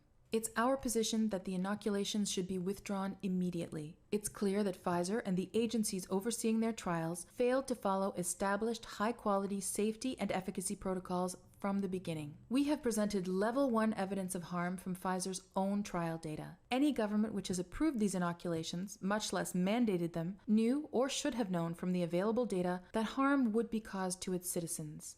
Any government that approved this medical intervention for its citizens should have ensured that the trial had the appropriate clinical endpoints and high-quality safety science. And finally, any government official who possesses this evidence and continues to allow its citizens to be inoculated with a toxic agent is at the very least negligent. We've provided links to additional recommended reading and viewing in the PDF version of this presentation. So if you're watching this and you're horrified and you're asking, what can you do? We need you to hold them accountable. This evidence is a tool that you can use. It represents a real opportunity to hold our leaders accountable, because this is not opinion or modeling or real-world evidence that can be dismissed or manipulated, but level 1 evidence from a randomized controlled trial. As such, it has a high evidentiary value. We're asking you to call your MP and MPP and that you ask for a 1-hour meeting, preferably in person, but Zoom will work too. During this meeting, play them the video and provide them with the PDF version. Ask them questions already. like whether or not they were aware can of stop all there, the I'm issues sure. with the Pfizer trial and what they plan to do now that they are. Get them. Interesting. Not their opinion. Did you catch that, Mike? Yeah. Mike is not here right now. What Please do you leave a want? message. Oh, nice of you to show up to your show, Mike. Glad you could Mike make doesn't it. even need to be at his own show because it's that good. And just so everyone knows, Mike G in the Morning is not brought to you in part by Pfizer, but it is brought to you in part by Elite Tactical Armory. Tactical Armory. That's right. We hold a big, steady middle finger to Pfizer. Or at least I do. Elite Tactical I was Armory. gonna make a joke of. Yeah, never mind. No, go ahead. Go ahead.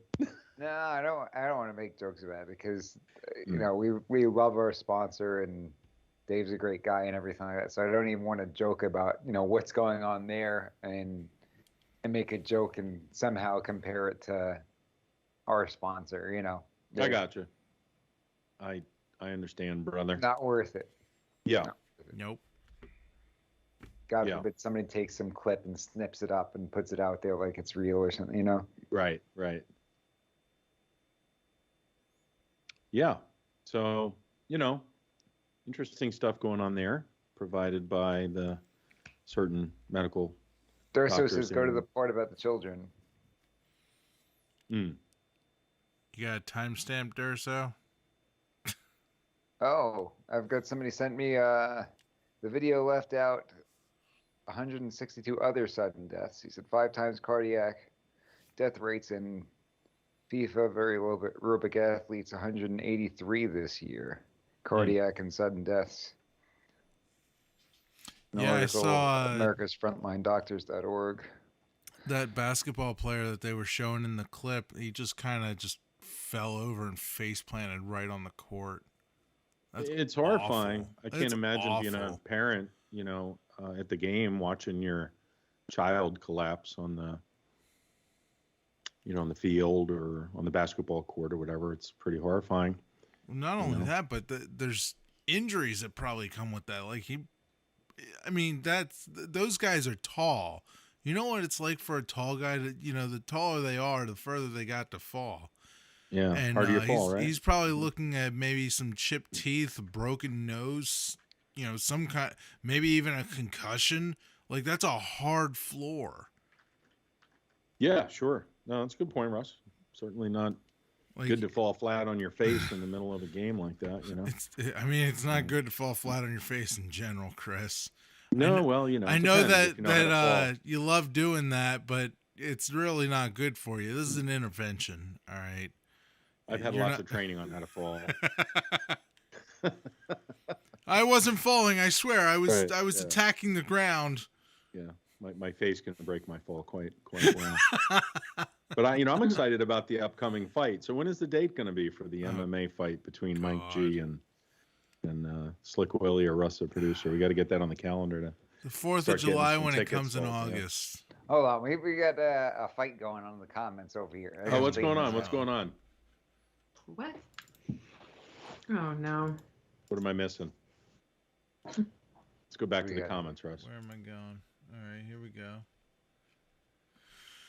All right, here we go with the comments. When we said dealer's choice, we didn't mean fight. Yeah, right. You can't choose to fight unless taking it a little too serious. Unless you want to join the card where Russ and I will be headlining. I don't really see a fight. I don't see a fight. I just see maybe. I say whoever chose to get one, deal with it starting. Thinking for yourself, America. If we need signs at the grocery store, keep dishwasher pods away from children. We created really bad genetics. So we don't. And what's Gigi talking about there? Is she talking about Americans haven't learned? She's after talking last about the 2 years, Tide nothing will Pod save them. challenge. But then Jeremy says, DG, unfortunately, parents are making the decision for their children. If it turns out that this will have lifelong consequences for these kids, I feel bad for them. And DG says, Jeremy Miller, I am a parent twice. And he says, I know, I'm just saying I don't think the gene pool should start to be weeded out before a kid's brain is fully developed or they've gone through puberty. DG says, Jeremy, I have a 15-year-old who received the zucchini at age 3, wound up with an autoimmune disorder. I was a nurse for over 20 years. I saw tons more than most want to know. Think for yourself for a change. Jeremy gives the thumbs up. Oh, no fight conversing. But I don't think that... I don't think DG was understanding what Jeremy was saying. What he was saying is that if parents choose to have these kids zucchinied and they end up having a problem, the kid's not making the choice for themselves. They're not saying, oh, hold on, Mom and Dad. I've been looking into this, and I don't know what's going to happen 10 years down the road. Right. You know, I don't think they're giving us the real numbers, Mom and Dad. Yeah. Yeah. So Yeah, but I mean, how much can you it's stop beyond their control? The kid can be as smart or as stupid as anybody, and it means nothing, right? Why? Because they can't make the choice themselves? Right. Well, what about if, you know, they're being pressured at school or they have to go into college and they're starting to demand it, then at that point... So even if the kid wanted to do something, I mean, if your Right. kid said that he wanted to play with razor blades, you'd be like, okay, well, you're smart No, but enough they're to make real... your own decisions, But that's son. different. I get that, but but comparing it to razor blade is kind of like apples and oranges. Like, so if they want to go to school or play in athletics, I mean, we might be faced with the choice that they actually have to make some kind of choice about it. And it's like your parent can like withhold money. Mom, all the kids you play with razor blades. No, you can withhold money. I want to play with razor blades too. So like you can withhold money, but can you really? I mean, I guess when we're saying kids, we're saying below 18. But I was gonna say at some point they make a decision to go to college. Ricky only lost one finger. Why don't we go straight to the source? DG, what exactly were you like kind of saying, since they're going off on this kind of different thing? I was trying to understand what DG was saying. Yeah. It's the wonderful thing about a live show and real comments and amazing fans. We can converse through the I don't know if there's a section, misunderstanding with what DG was saying. I think Oh, misunderstanding how Jeremy was saying. Jeremy was saying, and DG was saying that I think she was talking primarily about adults. Hey, if you make your choice to go ahead and get zucchini, then that's on you if something happens, Yeah. right? Yeah, maybe it wasn't about the kids or. And then Jeremy says, hey, you know, that's true, but there's kids who are getting the zucchini who have no say in the matter. And even if they do have a say in the matter and parents are allowing it to happen, then that's not fair. What you had a guest 3 weeks ago, the attorney from New York, who's basically saying with CYS, because DG just brought up CYS and the government over parents, but like, wasn't she saying that you can kind of be considered an unfit parent in New York if you're not getting it? Yeah. So yeah, see, that's part of the challenge with the At that point, do you think that a parent has an ethical duty to flee an oppressive government, basically? You know, try to stand up to it as much as you can, I suppose. But yeah, Mike, I if mean, they're sure, forcing you to do something that Right. could potentially harm your kid. Probably why a lot of people are moving to Florida. You know, for that reason and other reasons. Yeah. Emancipation. If you were talking about something, Mike, read my comments. I literally did on the air. She had two more. She had Read two them more. again. There are two more. I didn't go all the way back. It She looks said like that's SM what happens. Durso. That's what happens when you are a parent, though, MG. That's what parents do. But if you go down that road, Mike, then you give power to the CYS and to the government over parents. Liberty's right. Mike, read my comments. There you go. SM Durso answered your question, Russ, too, about the timestamp for that section with the children. I saw. 1952, it looks like. Yeah. Oh, nice. I have it queued up. I'm just waiting for you guys to. Look at you being all queued up. Giving Russ a timestamp's like giving him the golden ticket. It is, yeah. Yeah, it's helpful when everybody's prepared. It's like Willy Wonka time over there. If you go down what road, then you power CYS and the government over parents? I think she's saying if you're giving more power control to that, but that reminded me of what the attorney said literally in New York, that they're literally saying parents are unfit for not getting the kids vaccinated, and there is pressure. It's a yellow brick road, Mike. Yeah. I have no idea what's going on. Follow. We're just follow gonna the have to have yellow brick Gigi on the road. program one day. You I think folks I get speak a what different she's language, saying. I suppose. I think women sometimes we kind of think of like we can see like where things might be going. So maybe she's kind of referring to what she thinks might be happening and where we're going to, and or what we already are at. If the attorney in New York is saying that that's already happening, and I mean if you're gonna have to be told like withhold your kid from sports one day. It says any medical decision. My kid, my choice. Correct. But all Jeremy was saying is that if there's a parent who's deciding to get the kid zucchini'd because it's the parent's choice, he feels bad for the kid. That's because you're not a parent. What's because you're not a parent? Who's not a parent? You?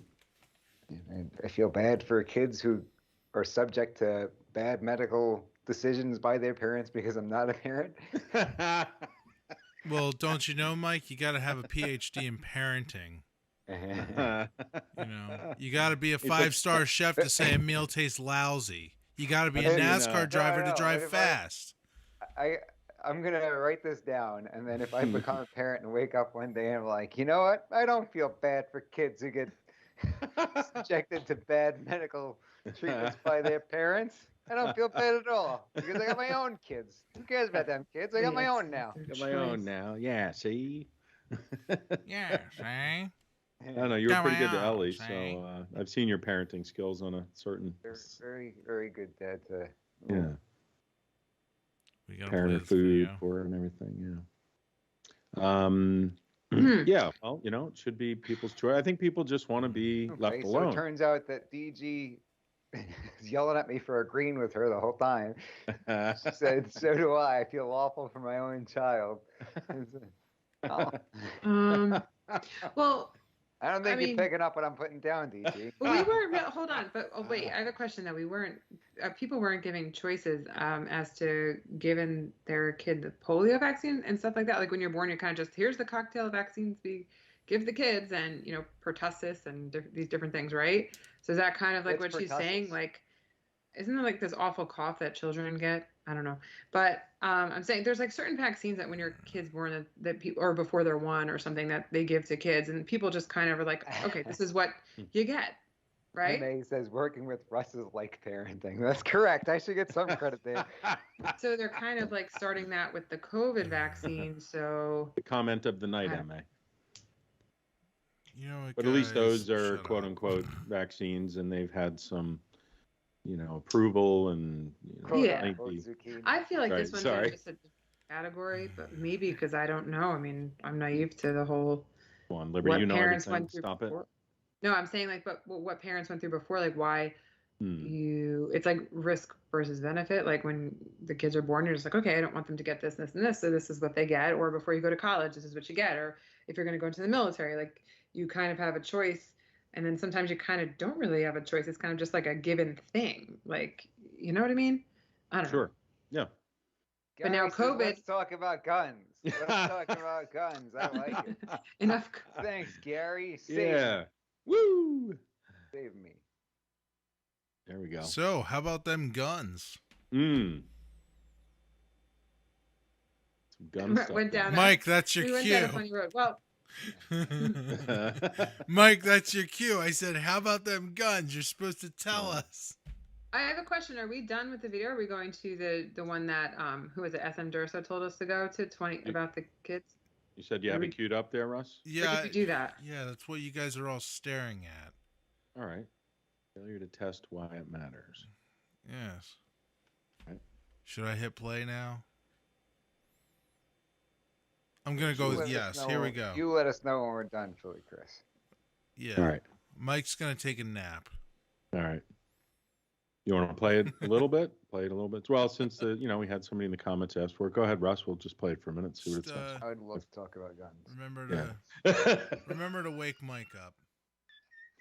Emergency use authorization. Now let's talk about the 12 to 15-year-old adolescent trial. For the adolescents, the inoculation is really all risk and no benefit. The trial was severely underpowered, as a study this small will not reliably show up risk for adverse events. There was an inoculated group of 1,005, and 0 of them tested positive for COVID-19, and a placebo group of 978, and 18 of them tested positive for COVID-19. So Pfizer claimed these were great results. But since adolescents are at statistically 0 risk of death from COVID-19 and very low risk of severe illness, in fact, the New York Times said in October of this year that for children without a serious medical condition, the danger of severe COVID is so low that it's difficult to quantify. The inoculation is of very little benefit to them, but it does present a very real risk of adverse events. However, the adolescent Pfizer study wasn't actually designed to find adverse events, because a serious adverse event, including death, that occurred even in 1 out of 800 kids might not even show up in a sample size of 1,005 people. But in this case, the danger signal did come through. Among the inoculated adolescents, there was at least 1 serious adverse event, and her name was Maddie DeGarry. Maddie DeGarry is a 12-year-old trial participant who developed a serious reaction after her second dose of the inoculation and was hospitalized within 24 hours. She developed gastroparesis, nausea, vomiting, erratic blood pressure, memory loss, brain fog, headaches, dizziness, fainting, seizures, verbal and motor tics, menstrual cycle issues, lost feeling from the waist down, lost bowel and bladder control, and she had to have a feeding tube because she lost her ability to eat. She's been hospitalized many times since then, and for the past 10 months, she's been wheelchair-bound and fed via tube. In their report to the FDA, Pfizer described her injuries as functional abdominal pain. And there's a link to the FDA report below. This is unconscionable and certainly opens up functional abdominal pain. I think that's what Malone talked about. In terms I of feel like I'm bringing Jeremy in because I know that he watched that video very thoroughly. Yeah, there we go. Yeah, That's Jeremy, I think I know he said that he watched it too. That's horrifying. That we was talking about? They basically listed it as a stomach ache. That's, and if that's the case, which it seems to be the case, that's kind of crazy, right? Is that not crazy? The word functional is kind of like coming from your brain in a way. Functional. What is it? Functional. What do they call it? Abdominal dysfunction? Yeah, functional abdominal. When you say anything's functional, it's kind of like in your head a little bit. Oh, really? Sort of. I mean, coming from like your brain chemistry, maybe more of like. There's something called functional abdominal pain syndrome that they call FAPS. That's horrifying. Gastroparesis is one of the worst things and has like no cure, and it's miserable for people.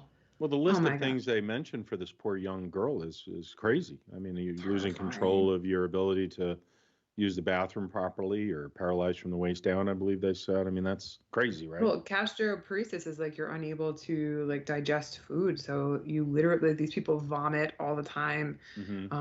I've seen somebody that had it, like, from my high school, and it just seems absolutely miserable existence.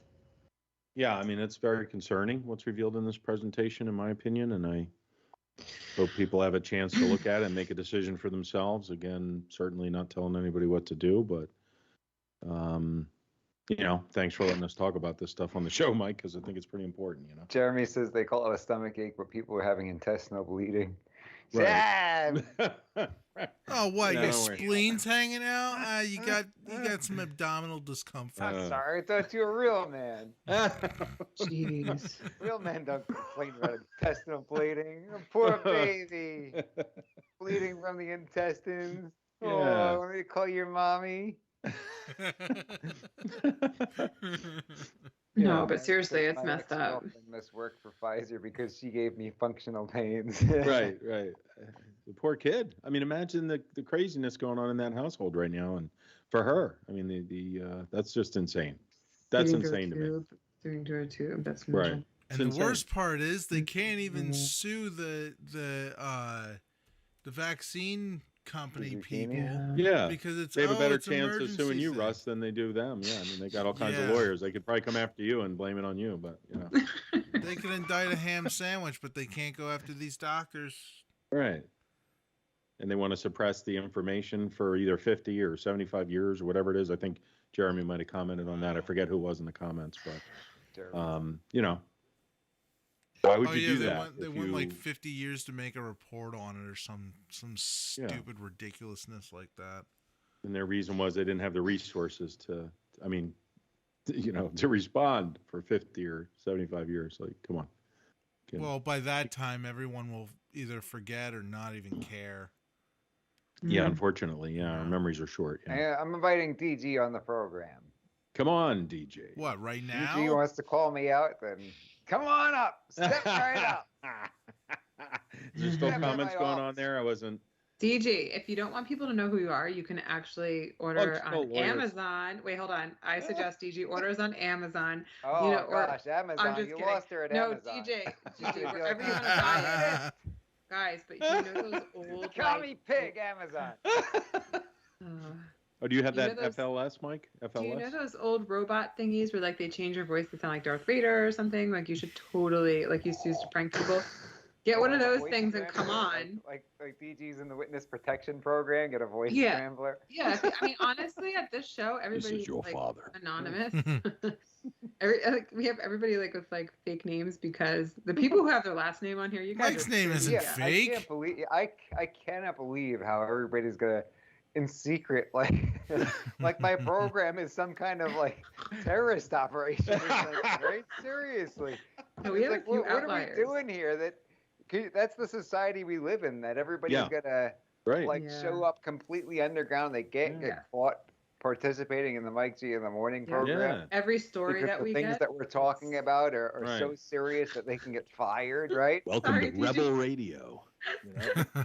But it's that's a good one. Holding it down for the underground.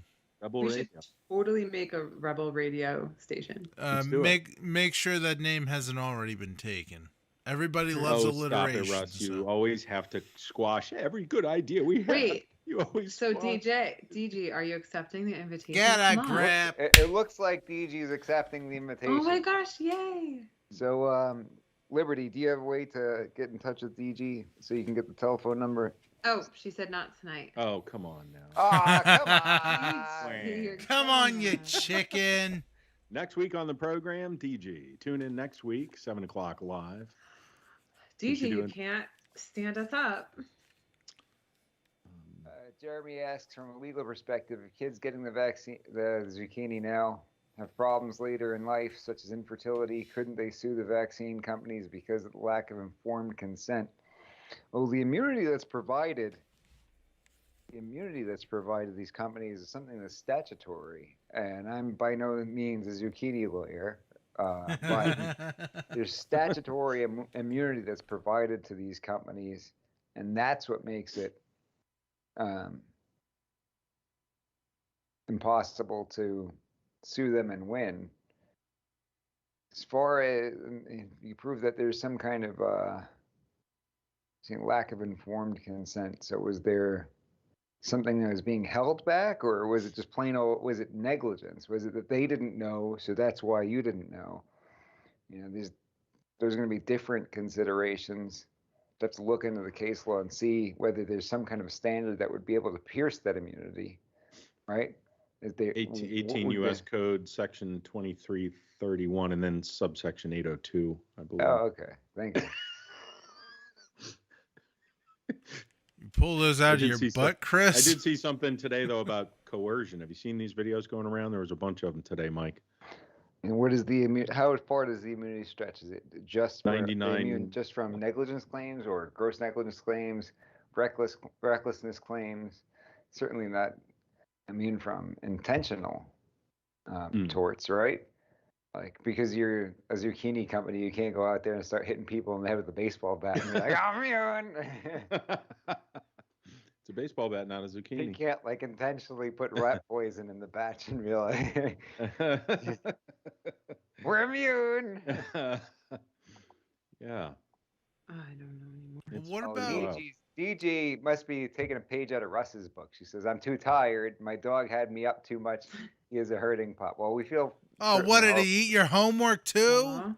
Feel bad for the pup. Feels better. Mike, how about there was a criminal activity if there's criminal activity by the zucchini company? Yeah, that would be entirely different matter. Jeremy says they screwed because of government indemnification. Yeah, that's something I'm gonna have to look into.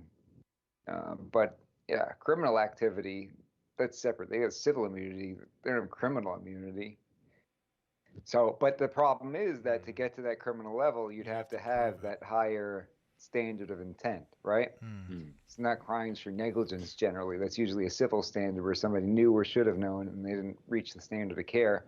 Usually, if anything, there's a gross negligence standard, and they enforce that high. As a practical matter, it's not really enforced like gross negligence for the most part. We were talking about Hillary Clinton and James Comey when he came out and he said, yeah, the standard is gross negligence, but really no reasonable prosecutor would bring this kind of a case because they don't really follow the standard as written. It's usually, they give some deference, benefit of the doubt, level higher. So that's the answer to that, Durso. You just have to it depends on, you'd have to find the crime that would fit. Dog needs knee surgery on the 25th. Well, we'll wish the dog a speedy recovery. Yes. Certainly love dogs. Mike, I think that... We're going to talk about guns, or what? Yeah, let's talk about guns. What's going on in the gun world, Michael? I think there was a quick update. Randy, don't let this distract you from the fact that in 1966, Al Bundy scored 4 touchdowns in a single game, including touchdown in the last second against his old nemesis, Bubba Spare-Tire Dixon. Love it. Call Mike, back did you want to give the update from last week? That there was an update from the big intro that you had last week, and it's in the doc. Mike G was right is not news. Okay. That is not news. That's news. Mike G. Mike G was serious. Right is not news. They did reverse the decision, so everybody knew that. No, go ahead and take credit. You don't need to be so humble all the time. All of our audience members had a crystal ball. And our source too. Our source. Yeah, it's really the source because I don't know what I'm talking about. Okay. So you can skip that then. I just wanted to make sure we got that in. Yeah, there are certainly. Yeah, data from the Office of the Assistant Secretary of Public Health Emergency under U.S. Health and Human Services. The health officials ultimately reversed their decision. Updated guidelines. Right. Get some updated guidelines. Whoops, we made a boo-boo by a whole heck of a lot as far as those numbers went. So, you heard this guy Mike G complaining about it on the air. And this is going to be bad if we don't fix this real quick. So, here's the new policy. They did this like the day after the program, by the way. Mm-hmm. Well, you have a lot of influence out there, so. And then there was, on the website, phe.gov, there's a table that shows how many doses actually went out by week. And they've completely reversed it. They've left it to the providers to ask for what they think should be issued. The problem is they haven't increased the supply to keep up with the cases.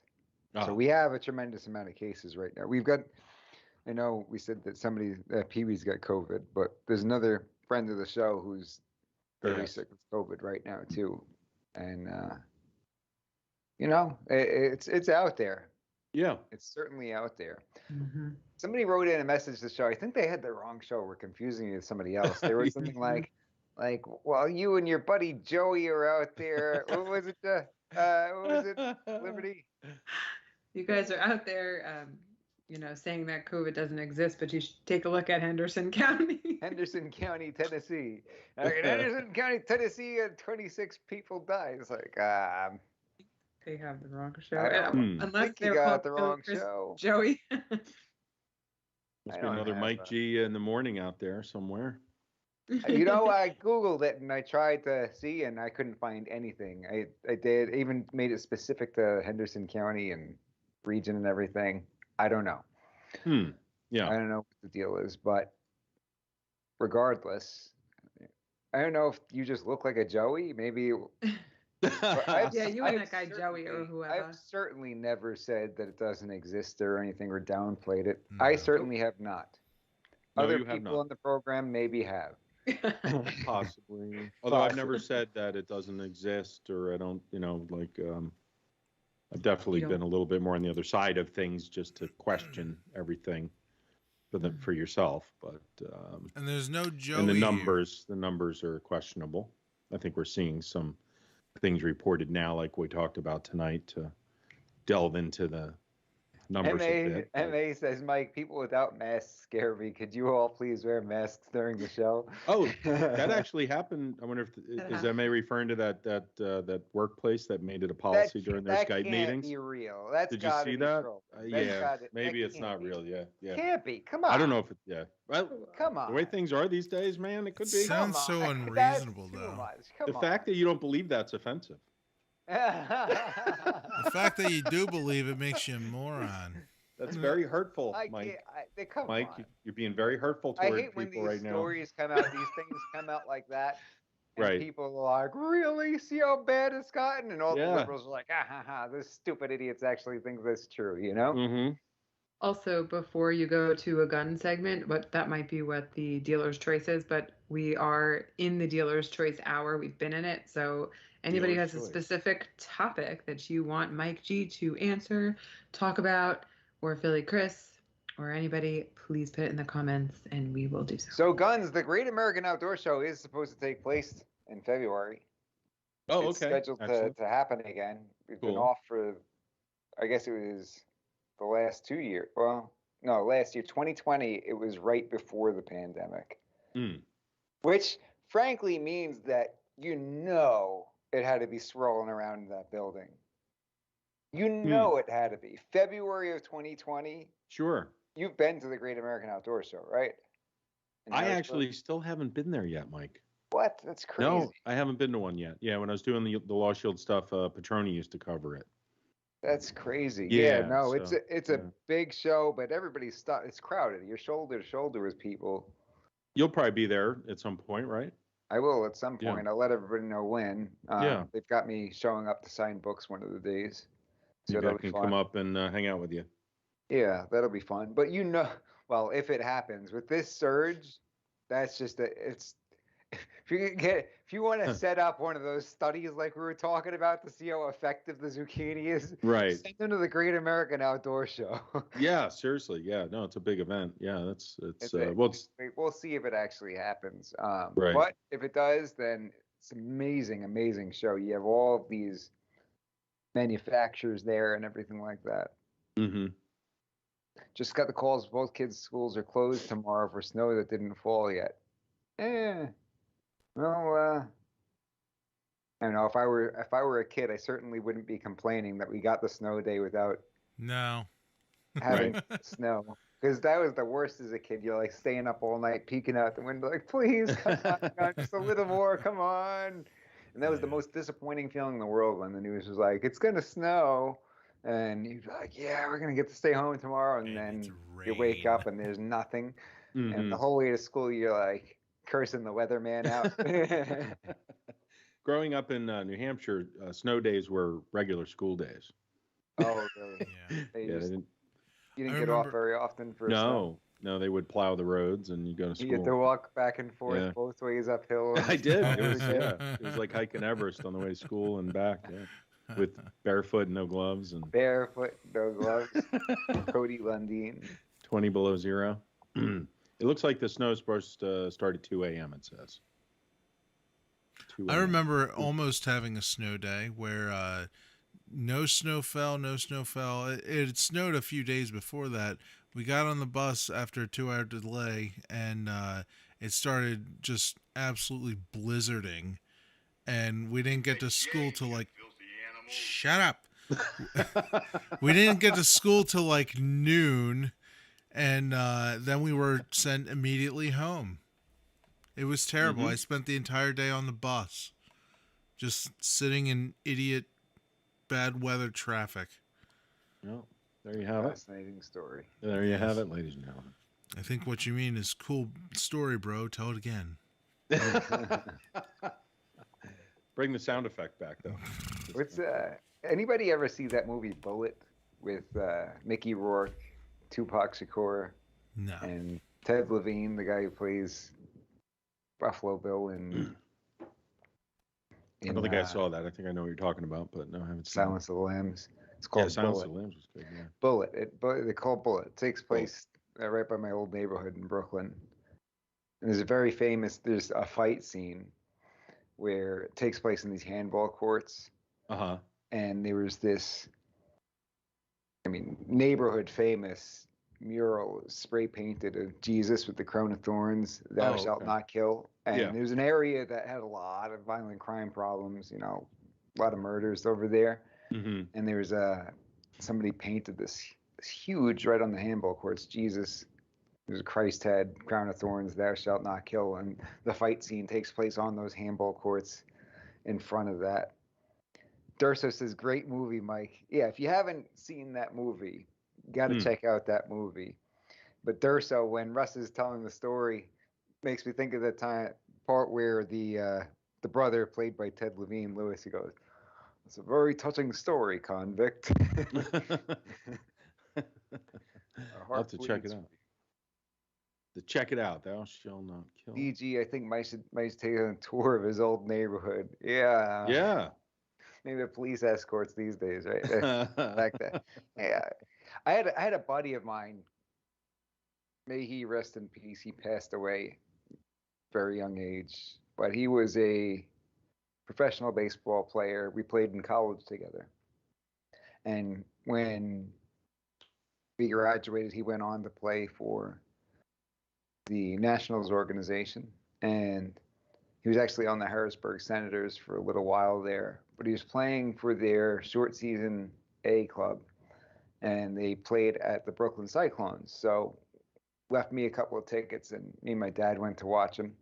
And when the game was over, we were going to take him to this pizza joint, L&B Spumoni Gardens, for anybody who may know, in Brooklyn. Famous pizza. It's the place you want to go. So wait outside. Richie comes. We take Richie in the car and head over there. And as we're driving through the neighborhood, Richie's looking all around. He's from California. And we're basically driving through the projects because L&B is right in the back of the projects. And Richie's looking around. He's like, are we going to be okay, guys? Yeah. That's seems like that's that way in Philly now quite a bit. So weird. We were sitting there, and this lady said to him, like, she comes over.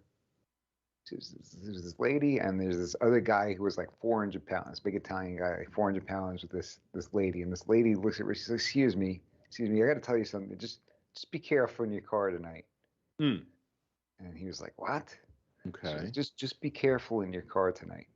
Okay. And the guy was like, she just got this thing where sometimes she gets these feelings and stuff, and she feels like she got to let people know. And she's like, just be careful in your car. Sounded almost like, it'd be a shame if something happened to you in your car tonight. Kind of thing. We could avoid such a thing for, let's say, $1,500. Right. But it was strange because he was like, I don't even have a car, I'm here on the road with the baseball team. And they wired up the wrong car, apparently. My buddy and his dad are driving me home. But it's funny, he called me the next day because after we brought him back to the hotel, I guess he went out again with some of his teammates. And he said they were in the cab, and he goes to make a turn, or maybe they're going straight and somebody made a turn. Okay. But either way, they almost got into a catastrophic accident. They were like, oh, really? Millimeters away from all getting killed in the car. That's bizarre, yeah. But he ended up passing away a few years ago, unfortunately. Oh, sorry to hear that, yeah. No. He was my age. Really? Yeah. Well, that's too young, brother. Yeah, sad. Sorry to hear that, yeah, no, not good.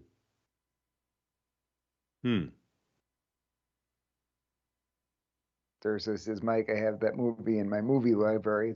It's you gotta have it. You gotta have it. You'll have to check it out. Gary's going to bed. Get some sleep, Gary.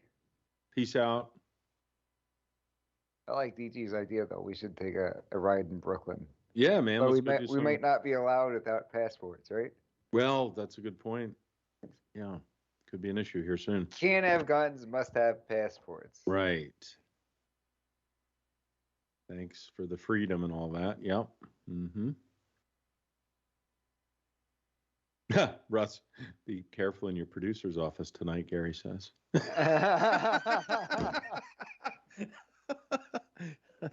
Watch those rogue wires that are laying around. Oh. So I'll have to tell you a funny story offline as it relates to that movie because I don't want to spoil it for anybody who hasn't seen it. Let's see. That'd be good. Randy says, I was looking forward to the Great American Outdoor Show, but with this COVID spike again, I'll probably skip it again. Yeah, it's a real shame. Yeah. It's a real shame. I want everybody to stay safe, obviously. It's a great event every year. You've got all kinds of firearms manufacturers there. Really cool stuff. They're always bringing out the latest and greatest for everybody to see. Did I interrupt something? Were we supposed to start talking about guns?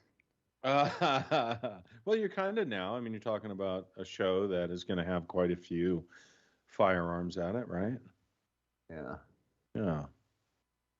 We do need to get to the range, though. We need to get to the range.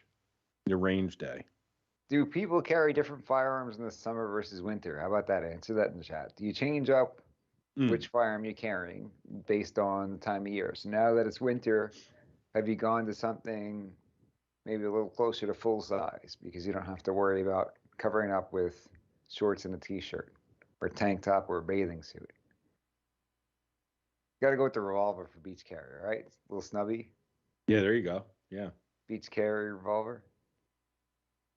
You can keep it in that little change pouch they build into the. You get like one of those little. I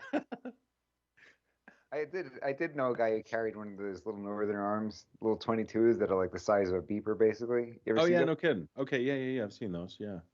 Hey, it's better than nothing. Better than nothing. Better than nothing. Yeah. I heard people say, "Oh, that'll just piss the guy off." It's like, all right, stand there real quick. Let me shoot you in the face with it. See how pissed off you get. Right. Good point. Yeah. Hey, you're laying down and bleeding out. Are you pissed or you dead? Because you look a little dead there. Yeah. Mr. Dead. Right. Let's play a game. This week on Mike G in the Morning. Yes, Durso, the story I have for you, I'll have to call you or something like that. We'll have to link up because you're saying one of my favorite lines is the last line from Ted. And that is, my story has to do with that exact line. You'll appreciate it. You'll appreciate it. Maybe if everybody does their homework and goes home and watches Bullet in its entirety, I could tell the story on the air next week. There's some homework from Mike G. Watch Bullet. Watch Bullet, everybody. What's your favorite movie, Mike? What's your favorite movie? If you Bullet's definitely up there. Yeah? Okay. Bullet's certainly up there. I like that one. Buddy of mine, me and my buddy spent this whole weekend together. We basically said no words to one another. We went fishing and did a bunch of other stuff, smoked cigars on the porch and watched Bullet. And didn't say a word to each other. And then at the end of the weekend, I left. And I was like, "All right, that was fun. That was great. It was like one of the best weekends I've ever." Didn't say two words to each other. Hey, that's sometimes when you're with someone who's a really close good friend, you don't even need to talk. Yeah. There's something to that. Oh, I've got to call out Liberty for this because nobody's bringing it up in the comments or anything. We don't have a new topic yet. We had a topic a few weeks ago where I asked everybody to share something with the audience that they probably don't know, but you think is interesting. I remember that. We're all sharing little things about ourselves. And Liberty, for some reason, was holding out on us. That's right. because she brought something to my attention that is the very definition of tell something about yourself that people won't know about you, but you find to be interesting. Okay. It has come to my attention. Liberty has brought to my attention, yet failed to mention during that segment, that Liberty actually knows how to fly. Oh, really? They will. Do Don't you bring now? it up because they will Britney Spears me, please. Liberty tells me she knows how to fly. What type of flying are we talking about here? I want to give us all the details. I had a weird event when I was younger where it feels so real. It doesn't feel like a dream, but I jumped like off my parents' boat in the backyard.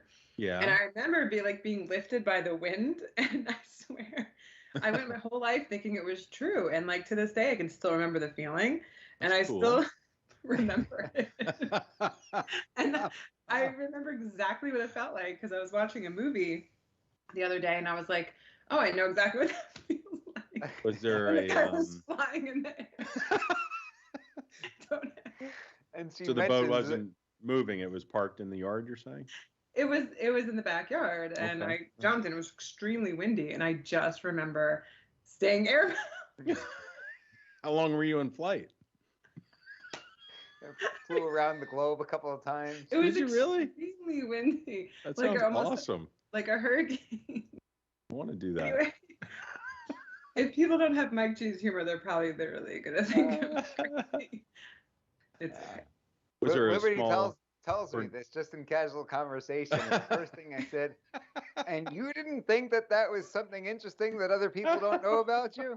I've known you for a little while. I didn't know that about you. I find that interesting. I find that fascinating that you know how to fly. That's pretty amazing, actually. I don't know. I've always wanted to learn that, so if you could teach us somehow. I used to go around telling everybody next week on the program, tutorials on how to fly. I used to go around telling everybody that I knew how to fly for the longest time, and then I was like, I literally flew, and nobody believed me. And then I said, okay, it must have just been a dream. Like, I don't know. Was there like a small tornado going on at the same time or anything? Well, it's a place that usually had a lot of hurricanes. And I just remember being extremely windy. I don't know. And I used to jump off the boat all the time. And this was like a couple weeks ago? For fun. Yeah, it's a couple weeks ago. No, it may have been like 11 or 12. I don't know. That's cool. Hey, you never know. Stranger things have happened. Miller says there's these videos from Detroit Urban Survival Tactics. I think I've seen this. I think somebody sent this to me, and he said he's not sure if the guy's for real or if... Mm-hmm.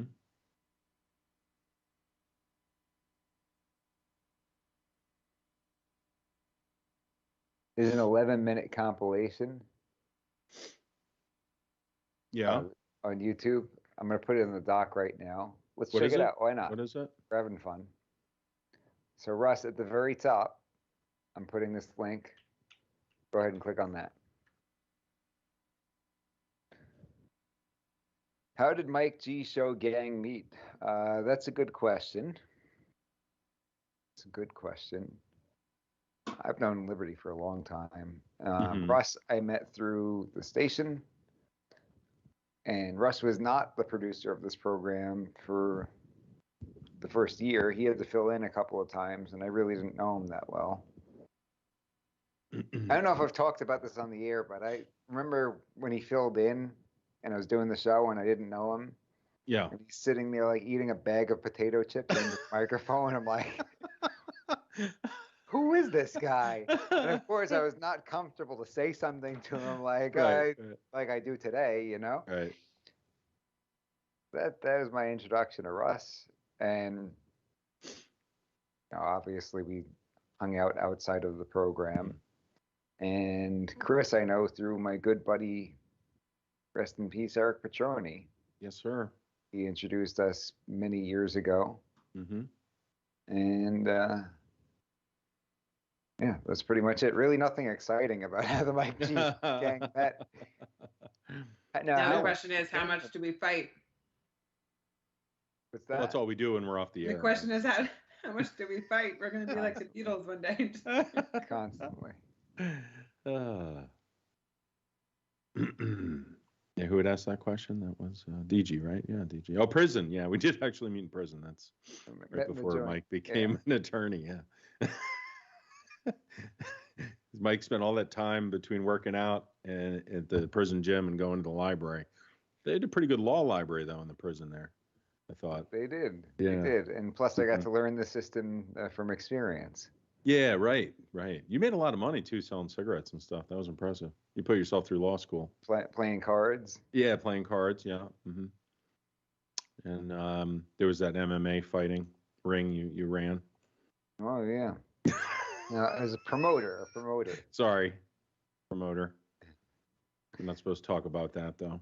First rule of that is don't talk about it. Speaking of promoter, Russell and I are going to be fighting for charity. That's right. In a cage. So what's everybody in the comments' favorite movie? Sorry, that was random. No, MA says you have listeners in prison, don't you? No comment. How many people are in prison right now? Comment in the comments. What? I'll tell you, this one needs to go through a filter before I tell this story on air. Yeah. Based on MA's question. Mm-hmm. We definitely have listeners in prison. If I'm going to get more detailed, I've got to filter it. You're not talking about Biden's America, right? Just kidding. That was supposed to be a joke. Movie is My Cousin Vinny. Oh. Okay. It was actually a documentary. Documentary. That is a good movie, though. Wow, my joke went really flat, guys. I said like we're in prison, and I said AK Joe Biden's America, and nobody laughed. Oh well, yeah. MA says Super Troopers. Super Troopers. Oh, I remember that one. Meow. Hey meow. Hey meow. Hey meow. You say favorite movie? Do you guys mean like it's always very hard? Is it like feel like the movie that makes you feel the best, the movie that you can watch like over and over and over if you're stuck on an island, or the movie that makes you think? Do you think Liberty knows something when we're talking about movies and you say watch over and over? Liberty knows something about me that definitely nobody else knows, and maybe would be interesting to other people. I don't know if Chris even knows this. I do. What is it? Who was it that we watched? A couple of us got together and watched this movie. Was it you, Liberty? Were you there? Fight Club? No. I do love Fight Club. I don't know. Me, you, and Philly Chris have a. I love anything Edward Norton. Me, Fight Philly Club, Chris, American and History X, Rounders. Me, Philly Chris, and Mike used to get together before. Yeah, but we always end up watching weird movies like a. Oh yeah, Chris makes us watch documentary Alien about things. or something. I'm sitting there like, okay. You guys can pick next time, I promise. A documentary about the pyramids on YouTube for like 2 hours. All right, any more? Jeremy says Boondock Saints. I'll tell you what about Boondock Saints. I was just talking about this to somebody the other day because I was on the phone with another attorney, and he was in traffic and said that he was going to set somebody else on fire. And I was like, what was that movie where they set the guy on fire in the bar? It was Boondock Saints. What I will say about Boondock Saints is I find that the portrayal of the Italian Americans in that movie to be bad to the point of offensive. And, I'm not one to go out there and say that's an offensive portrayal, but it's so over the top. Italians are stupid and everything with their portrayal of the Italians. I don't know if they just found actors who couldn't do accents very well or something like that. Yeah. But it came off so bad where it came off as prejudice, Okay. I know right. the movie. Gotcha, yeah. Sorry, The Wrestler? The Wrestler is probably my favorite movie, yeah. Yeah. But wait, what's this movie that you're saying that I know that I don't know? Oh, well, Is there I a have hint? watched a movie called What About Bob over 500 times. Oh, really? I don't know if anybody else finds that interesting, but it's That something they movie definitely don't know about me. That movie's great. Really, that many times, or you're Literally exaggerating a over little 500 times. Really? I watched it at least once a day for almost 2 years. That's awesome. Sometimes multiple times a day. That's cool. No, Okay, it's a funny movie. And if it shows up on TV sometimes, many times I'll be able to, if I catch it in the right spot, I'll know all the lines in a row for like 10 minutes. BC says, you want some cheese? You want some cheese? Yeah, that's from the wrestler. Oh, I thought that was from What About Bob? You want to know Get a your movie own that I effing used to watch cheese. over and over and over again? I don't know if ABC, anybody's ever a seen little more, a little less. What's Russ's favorite movie, Russ? What's your favorite? Is Russ even there? I think he left the building. DG says, I love What About Bob. No, It's still a here. great movie. Yeah, it's a good movie. It's a feel-good movie. I like I've it. seen it. It's been a while. That'd be a fun movie to watch. We need to watch it. Let's we make should it have, like, 501, Mike. 501 times. We should have a movie watch party. It's over 500. It's probably closer to 600. That's awesome. That's awesome. We should have you like act out some of the scenes, and we'll put it up on Mike in the morning. Let's do it. Make it, but I don't have it. We should do What About Bob COVID edition. Where is Russ? Because I did ask to play Russ, that are video. you there, Slick Willie? Yeah, I said I'm here. Oh, so what's your favorite movie? Spaceballs. Oh. Spaceballs. It's like the spoof on Star That Wars. was so quick. Yeah. You knew that. Favorite movie? Last Chance, everybody. The Lunatic. Lunatic, good film. I can say what my favorite movie Best was. actor growing went up. to Billy Chris for playing Angelo the Attorney. That's right. It'll always be my favorite movie. Check it out. I liked Actually, the you know movie what? when I was younger. I want to change Oh, mine to Goodfellas. Goodfellas, Well, excellent film. That's probably a better choice than Yeah. Spaceballs, but Spaceballs is good, yeah. Good movie. Spaceballs Actually, for did you're comedy. talking about reenacting? I did in high school. I was in the play my junior year, Mm-hmm. I think it was, and they had the auditions. And for the auditions, I did the funny like a clown scene. Oh, did you? Yeah. Oh, that'd be good. Yeah, I was gonna say, did you I'd like play to- Tommy? I I'd did. like to see you I did. do that. You're pretty good at memorizing lines, though. You can He's a memorize lawyer. lines pretty easily, can't you? I did it. I did in that play. Yeah. Sometimes I ad-libbed a little bit just because I wanted to feel a little more authentic, you know? Yeah, yeah, sure. Feel a little more natural. Like if I didn't feel like the line was something that my character would say, I'd just like a word here and there. Right. Sometimes it felt a little too structured or something. Right. I didn't get yelled at too much. So. Yeah, hey, sometimes it's good to change it up a little bit, right? You know. It wasn't like it was a Shakespeare or something where you gotta, you really have to do it line by line or anything like that. Yeah, yeah. It was. I'm better at ad lib than memorizing the lines, really. We know. Oh yeah. Yeah. I think it's some people seem to have that innate ability to memorize like monologues. Like you're like that. Like at your seminars, you're like verbatim for a couple hours. It's pretty amazing. I don't think I've ever seen that before. Oh. MA says Like the Russ is superpower of your frantically memory, searching MMA and Jane Fonda videos so he can. You're learn to caught. You're fight busted, and man. tone up. You're busted. So he can learn to fight and tone up. I don't know who Jane Fonda is, but I have a feeling she ain't got a motor in the back of her Honda. Oh, you don't know Jane Fonda, huh? Well, there you go. Hanoi Jane, right? Yeah, I was just gonna say they put her in the urinals at the VFWs all the time. VFWs. So could you explain the history behind that for people who might not know? Oh no, Jane Fonda. Yeah, I think they made these like stickers for the urinal because she was protesting against the vets and stuff. I believe, right, Mike? Isn't that what she was doing against the war stuff and the vets in particular? I believe, right? She's the one who put flowers in the barrels of the guns of the enemy, right? She went up Something to him, like put that. flowers like, in there. Yeah, it was really bad. Then got blown away. Something only a liberal would do, basically. Right, right. Make love, not war. CG Mike could be in a movie if ever gives up being a lawyer or play a lawyer in a movie. Now Philly Chris has got the market down on lock for playing lawyers in movies. I can't compete. He's already got that taken care of. I don't know. Next time they'll probably need a real lawyer. Let's We'll watch see. this video. I'm curious to see this wacky guy who What may be video? trolling or may be serious. The one that I posted in the doc. I told you, hey, because somebody mentioned that they want to talk about it. It'll be the first video in the doc. Oh yeah, right. Let's watch this. Watch Long Party. It's vertical. I'm seeing this for the first time, for the record. Okay. Oh, I feel compelled to subscribe. That's never been subscribe done to Mikey in the morning. Detroit Urban Survival Training. I'm going to share with you what to do if you're surrounded by a group of men and they attack you. So if they come at you, what you don't want to do is try to stay in the middle like you're a martial arts karate movie, moving in a circle, trying to block, trying to hit. That's not going to work. So if they try to grab and then try to attack you, and you try to back up, this is what's going to happen. As you try to back up, you're going to get swarmed, and you're still going to be dominated, and you're going to lose. What you should do is this.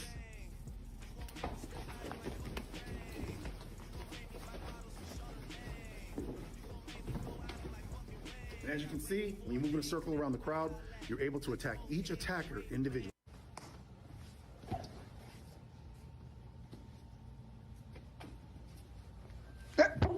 Where did the leg hump? Just give him a bear hug. Some ways that you can increase your survivability. If someone grabs you from the side, bear hugging you, holding you against your will. So you can take your leg, wrap it around the heel here, bring your knee to the front, and lock it out. It's specific to liberals that want to just give hugs. On the other leg, the rear, this side, just simply take your leg to the rear, hook, drop it down, and hook out. He looks like he's about to Conor McGregor himself and snap his leg in half. Right. Detroit Urban Survival Training. We're going to share with you right now what to do if someone grabs your wrist from the side. This has got to be This is something trolling. that commonly happens. The fact that he's got the earpiece in like So that, right? They grab here. You know, we want to escape. First level of response to any threat. And the way we do that is by taking our elbow over the top here. The reason why we want to go here is because we don't want to go to zero. So we don't want to go here and then start over and then find out he's a better fighter than us. From here, we go here, so it puts us in a superior position to control or immobilize the threat if necessary. Legally, I just want to escape if they just grab my wrist. Here. If I want to control. Why wouldn't you punch him with your left hand? Hey, pause it for a second. 2. I'm not going to use any names, but see the guy that he's holding right now? Yeah. I had no idea you were going to play this, but I did his wedding. One of the weddings I did. No. Mm-hmm. You were the nice ninja at one of his weddings? You're the nice ninja. You're the nice ninja. They paid you for an appearance? I was an ordained minister for the, I won't use names, but yeah, I actually know somebody who trains under him or trains with him, but. So yeah. it's real?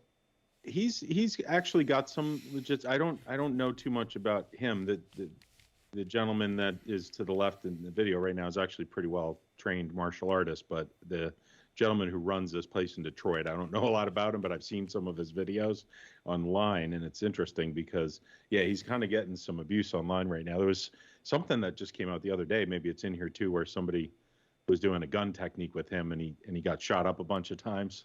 Did you see that one? No, well, let's keep it rolling. Yeah. Keep it rolling, and then we'll ask you more questions about this, because you got this inside information. I had no idea you were going to play this clip, though. Yeah, it's funny. It's very painful. If it's more serious, here, here, here. And that's peeling the eyes and striking the throat and the hyoids. That's how you defend yourself from a grab. Striking the hyoid. Detroit there you go. Training. Today we're going to show you what to do for a mobile countermeasure if someone's following you in a vehicle.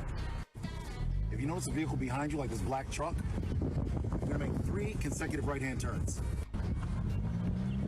Just keep going right, Mike.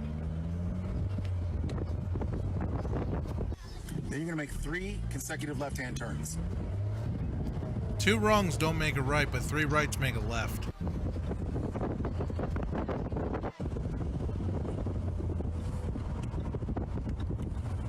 If the car is still behind you, and you look back there, they're still there, you're going to go to the nearest police station and call 911 on the way.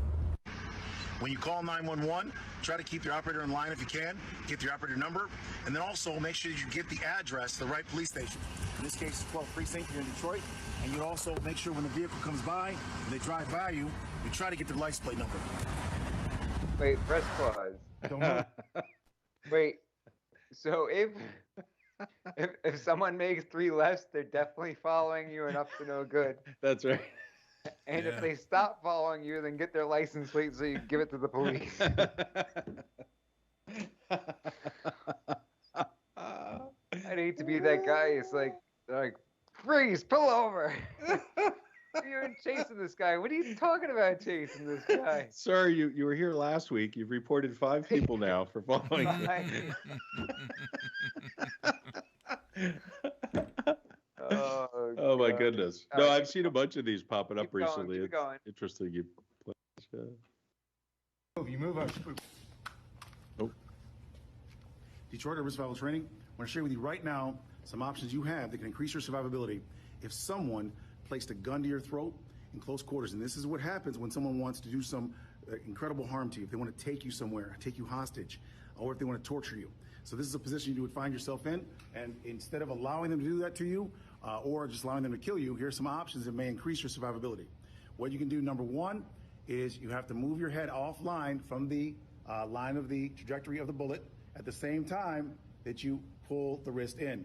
So step one, head goes back as hand is pinned in. This does not take strength because you're just pulling your hand in, which causes a lock on the wrist, which also articulates the barrel away from you. 2, your fingers go here, thrusting into the eyes, and you're thrusting forward. You're not just touching the eyes, you're actually thrusting in, down. And from here, if you don't want to take them to the ground, you would just redirect the barrel here, and this would give you control and the ability to use the weapon, or if you don't want to shoot them, to back them off. The choice is yours. Detroit Urban Survival Training, giving you intelligent options to increase your survivability. Detroit Urban Survival Training. That's pretty good. We don't encourage anyone to fight or to resist, but if you do decide to resist, what we want to do is make sure you have intelligent options. This is biomechanics, understanding how the body works. So this position is when a minor is pushed, so the minor is not injuring another minor, or in this case, fighting a larger adult. What he's going to do is a body drop. So he's being pushed back by a much larger person. He drops down by stepping off, line, underneath. The aggressor goes over the top. He runs away to freedom. And he didn't actually impact the person. He didn't punch them, which means you can't be charged with a crime.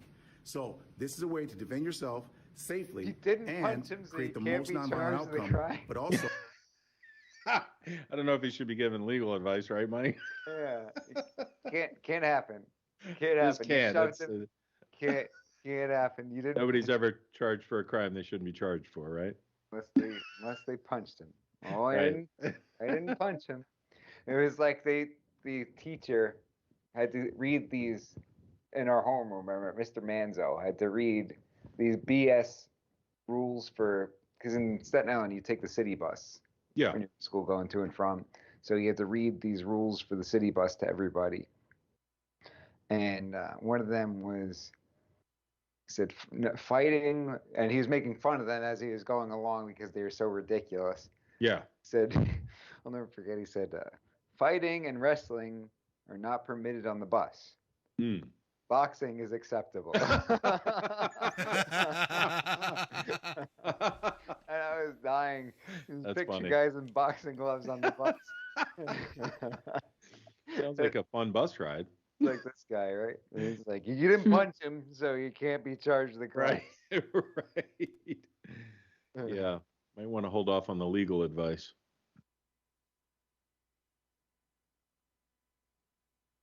so avoid being sued or having an injury resulting in a prosecution.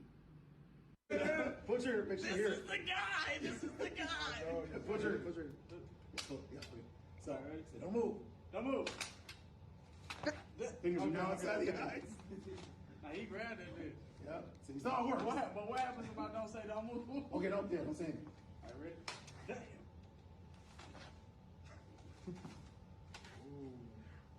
Y'all want to try it? You want to try it? If a person wants to fight you, that's all they want to do. They just want to attack you. They want to fight you. You want to show that you don't want to fight. By Is this gonna get us a copyright that. strike? That'll come out later to be very important legally. Oh, well, we're commenting on it. Yeah, we're just away from the person at the same Do you time. think YouTube really Your mouth and cares? that person at all They times, don't no matter play what. by the If they come rules. Well, his forward, video if is you up try to there, so fight we them, should be okay. You're going to take from them the ability to stand. By stomping through the knee, you take from the ability to stand up, and you're stomping through the knee, not to the knee. So this is how you're able to take control of your safety. Detroit, was from training to share with you. He opened them like a pair of Batwing doors. Break apart violent aggressors who do not want to back away. In this case, neither one of them is a victim. They're both aggressing. When it come in, our hands go here, right to the face, right to the nose, or to the eye, kill down. And this is an intelligent option that will help you create safety for you and your family, no matter where you live. Reminds me of that scene in Mr. Bean when the guy's dancing with his girlfriend and he like walks in and he's like this and gets him between them. Right. We should reenact some of these. MA's got a good question, Mike. He's just disarmed the guy. Okay to shoot him? Well, you have to show that you have reason to believe deadly force is immediately necessary. And the problem is, if you disarmed him, does he still pose an immediate threat? Now, if he's trying to regain control of the firearm, then yes, you have, jury could find that you had a reasonable belief deadly force is immediately necessary. I think an expert would testify to the same. Right. Yeah. Right? Yeah. Well, now, if you disarm the guy and he puts his hands in the air and gets on his knees, that's a different story, right? That's a different story It entirely. was actually Scott Hall, the wrestler who was Razor Ramon in WWF. He was acquitted on a case where he wrestled the gun away from a guy who was trying to hurt him and ended up shooting the guy, and he was acquitted ultimately, justified. Okay. So that has happened. I would imagine it's because somebody who's, pointing a gun at somebody has intent, Yeah, I mean, it's like, hey, tricky. I'm You gotta be trying to careful harm you, but because then they threat, failed. if the threat no longer exists, right? If there's no longer an immediate threat, Maybe not immediate, but eventual. That's eventual is not going to do it for the justified use of deadly force. It's got to be immediate. It's got to be imminent. Also, even if you disarm somebody, you don't know if they're going to pull another one out of their back, like Bugs Bunny pulls a match out of his back. We had a bunch of people drop off when we started watching this guy. I happen to think it's pretty funny. Yeah. All right, couple more seconds. I found the one I was talking about that I saw pop up. It's so interesting. I can't believe this came up. It's like a weird thing that just happened like that. But anyway, I'll put the link at the top. You know the guy in the video? I do. Yeah. That's very well. It's self-defense guy finally defeated. I just put a link in the top of the doc there, Russ. But after, if you want to see it after we're done with this one, yeah. No, we should talk about guns. We are talking about guns. What do you think this is? Yeah. He's holding guns. Looks like that looks like an eggplant. It's a cucumber. Oh, my bad. I always get those confused. But, really, truly, when somebody's got a gun to your head, you might as well just, probably give them your wallet. Yeah, you probably don't want to get on their nerves. Mm-hmm. Getting on their nerves is bad. What would Slick Willie do, I'd say it's probably a good idea not to get on their nerves, not to get on their bad side.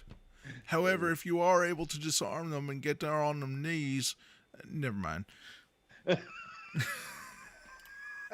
Information. You see, we heard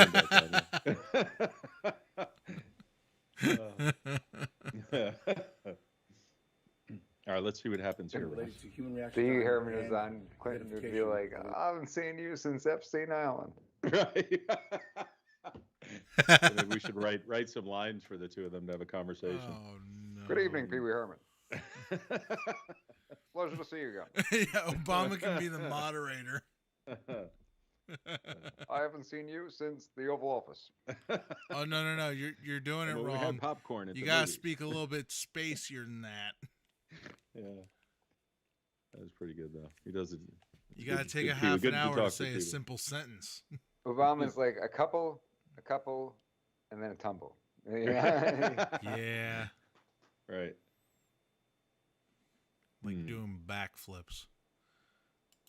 Weapon. So right now, he's going to shoot. If he sees a weapon, if I bring this weapon out to bear, he is going to shoot. Give an example what that sounds like. Fire. Okay, you'll hear that noise. All right. You see me pull the weapon, you're going to fire. Clear? Okay, did you hear this go first? Yes. Okay, let's try it again. Don't say anything. That was like a tie. Yeah. Say, don't move. Don't move. I was about to tie. Don't move. I'm waiting for him to cheddar bob himself right in the butt. Put both hands up, and that's human reaction time. Because by the time his brain saw that he didn't have a weapon, it was too late. I still got shot, and that's a lesson for everyone. Okay, hold two hands. Don't let go.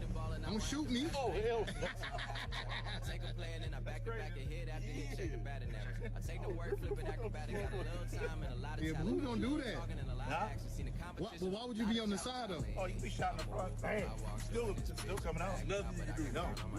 Short-term survival training. I'm going to share with you what you can do if someone puts a gun to the back of your skull and holds you hostage, and they're going to shoot if you move. In this situation, if they're just going to rob you, you should always do what they say and just give them whatever they want. If you believe they're going to kill you, if you believe they're going to take you to a secondary location, if you believe your life's in danger and you can't trust them with the gun to the back of your skull, here is an intelligent option. I usually trust them. Yeah, he seems like a pretty trustworthy guy. Trust him. Seems like a pretty trustworthy guy. I know it's late, but Mike, we would drop from we were at 16 at our high point, and now it's down to 5 people watching. All right. Well, it's getting late, you know? I know. It's late. Yeah. They just don't like those videos.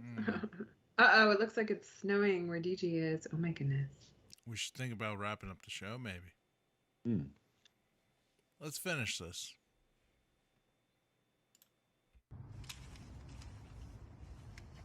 Finish him! All right. Did you pull the trigger? I did. All right. Did you feel like the bullet went past? It seemed like the whole trajectory of the gun went another way. So. Okay, very good. And so he did not know what was going to happen. I never showed him that technique before. I just met him here in Detroit, and we're doing street demonstrations so we can share with you the reaction that real people have without any training. So he was actually going to shoot, and this individual tried to shoot, and he just was not there biomechanically. The reason why is because when the gun is here, when I move what's in front of the gun, I move out of the way of the blade of the gun. When he sees me move, my head moves, and he pulls the trigger. To keep him from backing the gun away and realigning the gun with me, I come forward, wrapping the arm. Going into the eyes here, he's blind and hyperextended the arm here, and the weapon is extended and secured. That is how you can defend yourself in this situation. The first thing I do is always move what's in front of the barrel of the gun. Well, there's that. There's that. Because sometimes. Russ, why don't you show the video that Chris saw? Top one in the doc, and then we'll call it a night. There we go. Yeah, he's been popping up a lot. His videos have been popping up a lot lately, so he's getting a lot of views. Too bad we already made fun of him. We could have had him on the program. Yeah, right. Burn that bridge. Yeah. We could probably still have him on the program. It's a tough call. I mean, if you really feel that somebody's gonna blow your head off and there's nothing else, What site you don't is trust this? I wanted. Depends on whether you trust. Why do they want my location? Before we leave after this, I read something that was going viral on social media. I was wondering if Philly Chris could read it before we close the show. I wanted to see what people thought of it. Unless you want to wait till next time. No, go ahead. How long is this video? It's pretty short, if I remember correctly. Okay. This is I think sometimes he'll invite people from other disciplines in, and this guy, I think posted the video because I don't think the other guy did. But all right, good. Yeah. It's not working. The play button. There it goes. Play button wasn't working. Killed him. Yeah. So if they try to back up, wait. I don't understand what happened. He couldn't get it. Boom. You can hear him firing 3 times. So if they try to back up, wait. You got him again. Yeah, I mean it's a gun, right? Yeah, it's tough. I mean it's not easy. No. If they try to back up, wait. I mean, all right. I guess Go ahead. I guess it's easy if. Wait, hold on. We've gone delusional. We've gone delusional in the comments. Oh, no. What's going on? Somebody said A, so I said B, and then Jeremy said B. I love things like that. I'm so corny. I don't know. Jim Carrey teach self-defense Billy on Chris. Living Color. That's good. Yeah. Yeah. So I'd like you to read, if you go to the doc, Yes. and then scroll down to Liberty. It says I Liberty's have like. these instructions. Can we see equally helpful Jim Carrey teach self-defense on Living Color? What? You remember that video? I vaguely remember some of that. Yeah. Oh, we should play God. that. Yeah. I'm pulling it up. We're closing out all the right. show with that. We're Yeah, pull closing that out the up. show with that. But Liberty, go ahead. While I'm looking for it and posting it in the doc. Well, I want Philly Chris to read it because Yeah, it sure. was kind of bothering me. But if you go to scroll down under Liberty's link / Media Madness, because that's what I'm going to be doing from now on. Do you see it? Yes. Okay, now scroll all the way down where it says picture blurb. Picture blurb below. So I just wanted to say this thing is going viral on social media. I've seen it on Facebook, Instagram, seen it everywhere. But people who are for the vaccine are posting this little blurb as like their reason to get it. And so I read it and I found it exactly interesting and kind of strange. But I wanted Philly Chris to read it and see what everybody thought of it or whatever. Okay. So go ahead, it's there. All right, you see thanks, it? Liberty. Yeah, I'll read it. It says, it says, yep, I'm fully vaccinated. No, I don't know what's in it, neither this vaccine or the ones I had as a child, nor do I know what's in the 11 secret herbs and spices at KFC. I also don't know exactly what's in ibuprofen or Tylenol. They just cure my headache and my pains. I don't know what's in tattoo ink, Botox, and fillers, or every ingredient in my soap, shampoo, or deodorants. I don't know the long-term effect of mobile phone use or whether or not that restaurant I just ate at really used organic foods or washed their hands. There's a lot of things I don't know. I do know one thing: life is short, very short, and I personally still want to do things. I want to travel and hug people without fear and find a little feeling of life before. Throughout my life, I've been vaccinated against many diseases: measles, mumps, rubella, polio, chickenpox, hepatitis, pneumonia, influenza, rotavirus, tetanus, pertussis. My parents and I trusted the science and never had to suffer through or transmit any of those sad diseases. I'm vaccinated, not to please the government, not to make other people do it, but I don't want to die from COVID-19, clutter a hospital bed if I get sick, not be able to hug my loved ones, have to test routinely, live my life in fear. Well, there you have it. I just wanted a raw reaction from that, and it was funny hearing Philly Chris actually read that. No, thanks for sharing that. We should literally just take a clip of Philly Chris and put that out there and say he changed his mind completely. Yeah, right. The clip is the twist at the end of that tweet is I am an ostrich. Anyway, I just want to say that's going out there. And somebody actually famous, their sister posted this, and that's how I found it. I guess I followed them on social media, and it's really good. And then I went on Facebook and I saw it. I'm like, oh my gosh, this is everywhere. Everybody's posting it to their profile publicly. Well, so, since you had me read that, I'm going to read something else real quick that somebody shared with me, and I thought about reading it tonight, and I wasn't going to, but since you just did that. Hold on. MA said, can this person not read because all those items cited list their ingredients, unlike zucchini? Good point. MA says the squash, but I'm pretty sure it meant the zucchini. And hey, that's fine. Go ahead and, trust, but I think it's important to question. DG says life will be really short after getting this most recent zucchini. Yeah. You want to make it shorter, possibly? Go ahead. Do that. Show that other video, Russ. Chris was going to read something. Oh, come on. He just Do it did. real quick? Just show the other video. Yeah, just do that. Yeah. All right. I'll read it next week. Tune in next week. Okay. Special announcement.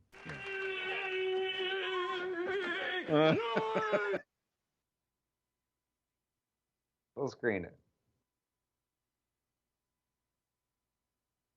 What happened? A little buffering going on over there.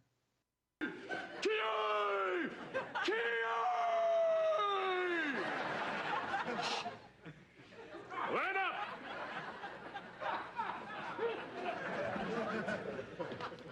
Welcome to the first meeting of Complete Self-Defense for Women. I'm Bob Jackson, I have a black belt in karate, and I've studied martial arts for over 20 years. I'm also a former world champion. Now, this course may cost more than others, but I guarantee you'll never be afraid of violence again.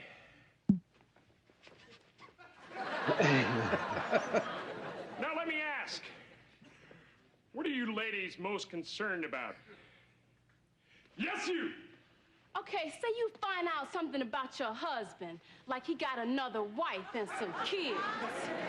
What I want to know is, how do you kill a man in his sleep? Let me think about that one. Why don't we start, though, with defense against the knife attack? Who would like to attack me? Oh, me. I got one in my purse. Why don't you try? This is a real knife. Don't worry about it, grasshopper. I don't know. I don't think I should. It's okay. Come on.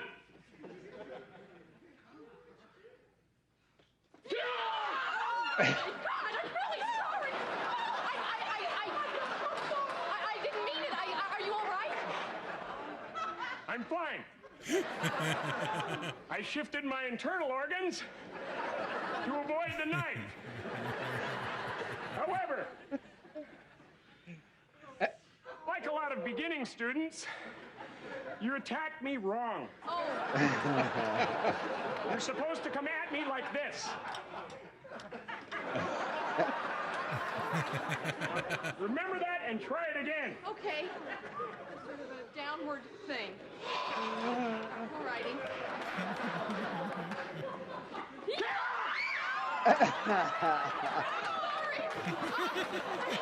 He's got a giant smile on Can his I get you face. anything? Oh, man!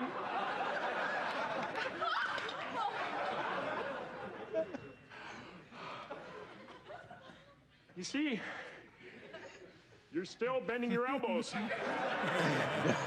You've got to keep your arm completely straight. Oh. All That's right. the whole key. Oh, God. All right. Try it one more time. Straight.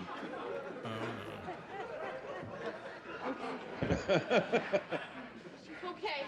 I got it. All right. That's it. Yeah. Just like that. Yeah.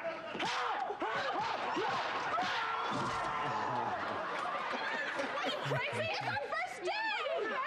I just wanted to show her how easy it can be. Yeah. After 20 years, This class is a ripoff. I want my money back. Right? Pardon me? Too. And I looked it up, and in 1976, Chuck Norris was the world champion. Oh, what? I never said I was the only world champion. There were lots of them. I sparred with Elvis. Wow.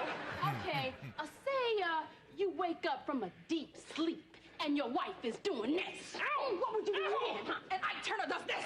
And Elvis does this.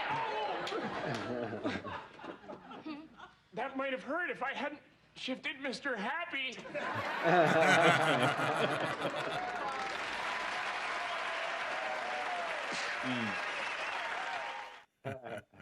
Good stuff. Just as helpful. Good suggestion. Yeah, he's great. Good suggestion, MA. Yeah, that was good. Really good. And now we get our video pulled. It's a good thing I record these locally to my computer. That's right. Always have a backup. Always. Right. Well, thanks everybody for sticking around, but that about does it. Anything else for the good of the order? Salt your driveway if it's snowing. Or before it snows. There you go. Peace and love, everybody. Thanks for tuning in. Yes. What is the Stay safe. forecast? We don't have a weather guy on this show? Let me pull it back up here. Well, I'm at the North Pole, so I'm kind of used to this. It's I believe it's snowing currently, and I had the foresight 2 weeks ago to buy 20 pounds of salt. In the weather this evening, we have a winter weather advisory at 36 degrees. Winter weather advisory in the Philadelphia County area. 2 o'clock a.m. expecting 50% chance of flurries. 3 o'clock, 80%. Moving up to 70% at 6 a.m. Everybody, please be extra careful out there because you've never seen snow before and you live in the Northeast and have certainly never experienced a winter storm. Does it say how much? It doesn't. Let's see. Just 50% chance, 80% chance, 90% chance, 4 a.m. Supposed to get a couple feet at the North Pole. At this particular app, I'm just in like the basic weather app. Doesn't What say I'm how looking much at says total snow accumulation is 2 to 4 inches. Okay. So you're that's not that bad. I think what's going to happen, because Chris said it's 36. It's the forecast is 36. I think it's going to come down from the sky. It's going to, be snow, and then it'll get warm tomorrow, and then freeze tomorrow night. Mm-hmm. Great. So it shouldn't be too bad. But they did cancel. Make sure your car has some ice skating shoes. Yeah. It is saying on if you the don't, app that I have that it'll be done by 7 a.m. Oh, okay. It's still going to turn to ice. All right. Anything else for the good of the order? Good. Peace and love, everybody. Thanks. You calling me a snowflake? I guess that's it. Yep. See you next week. That's all the time we've got for today. Stick around for We the People, the Constitution Matters. Pastor David Whitney, Professor Philadelphia. I'll be joining as your legal analyst. We miss you, Ellie. Daddy loves you.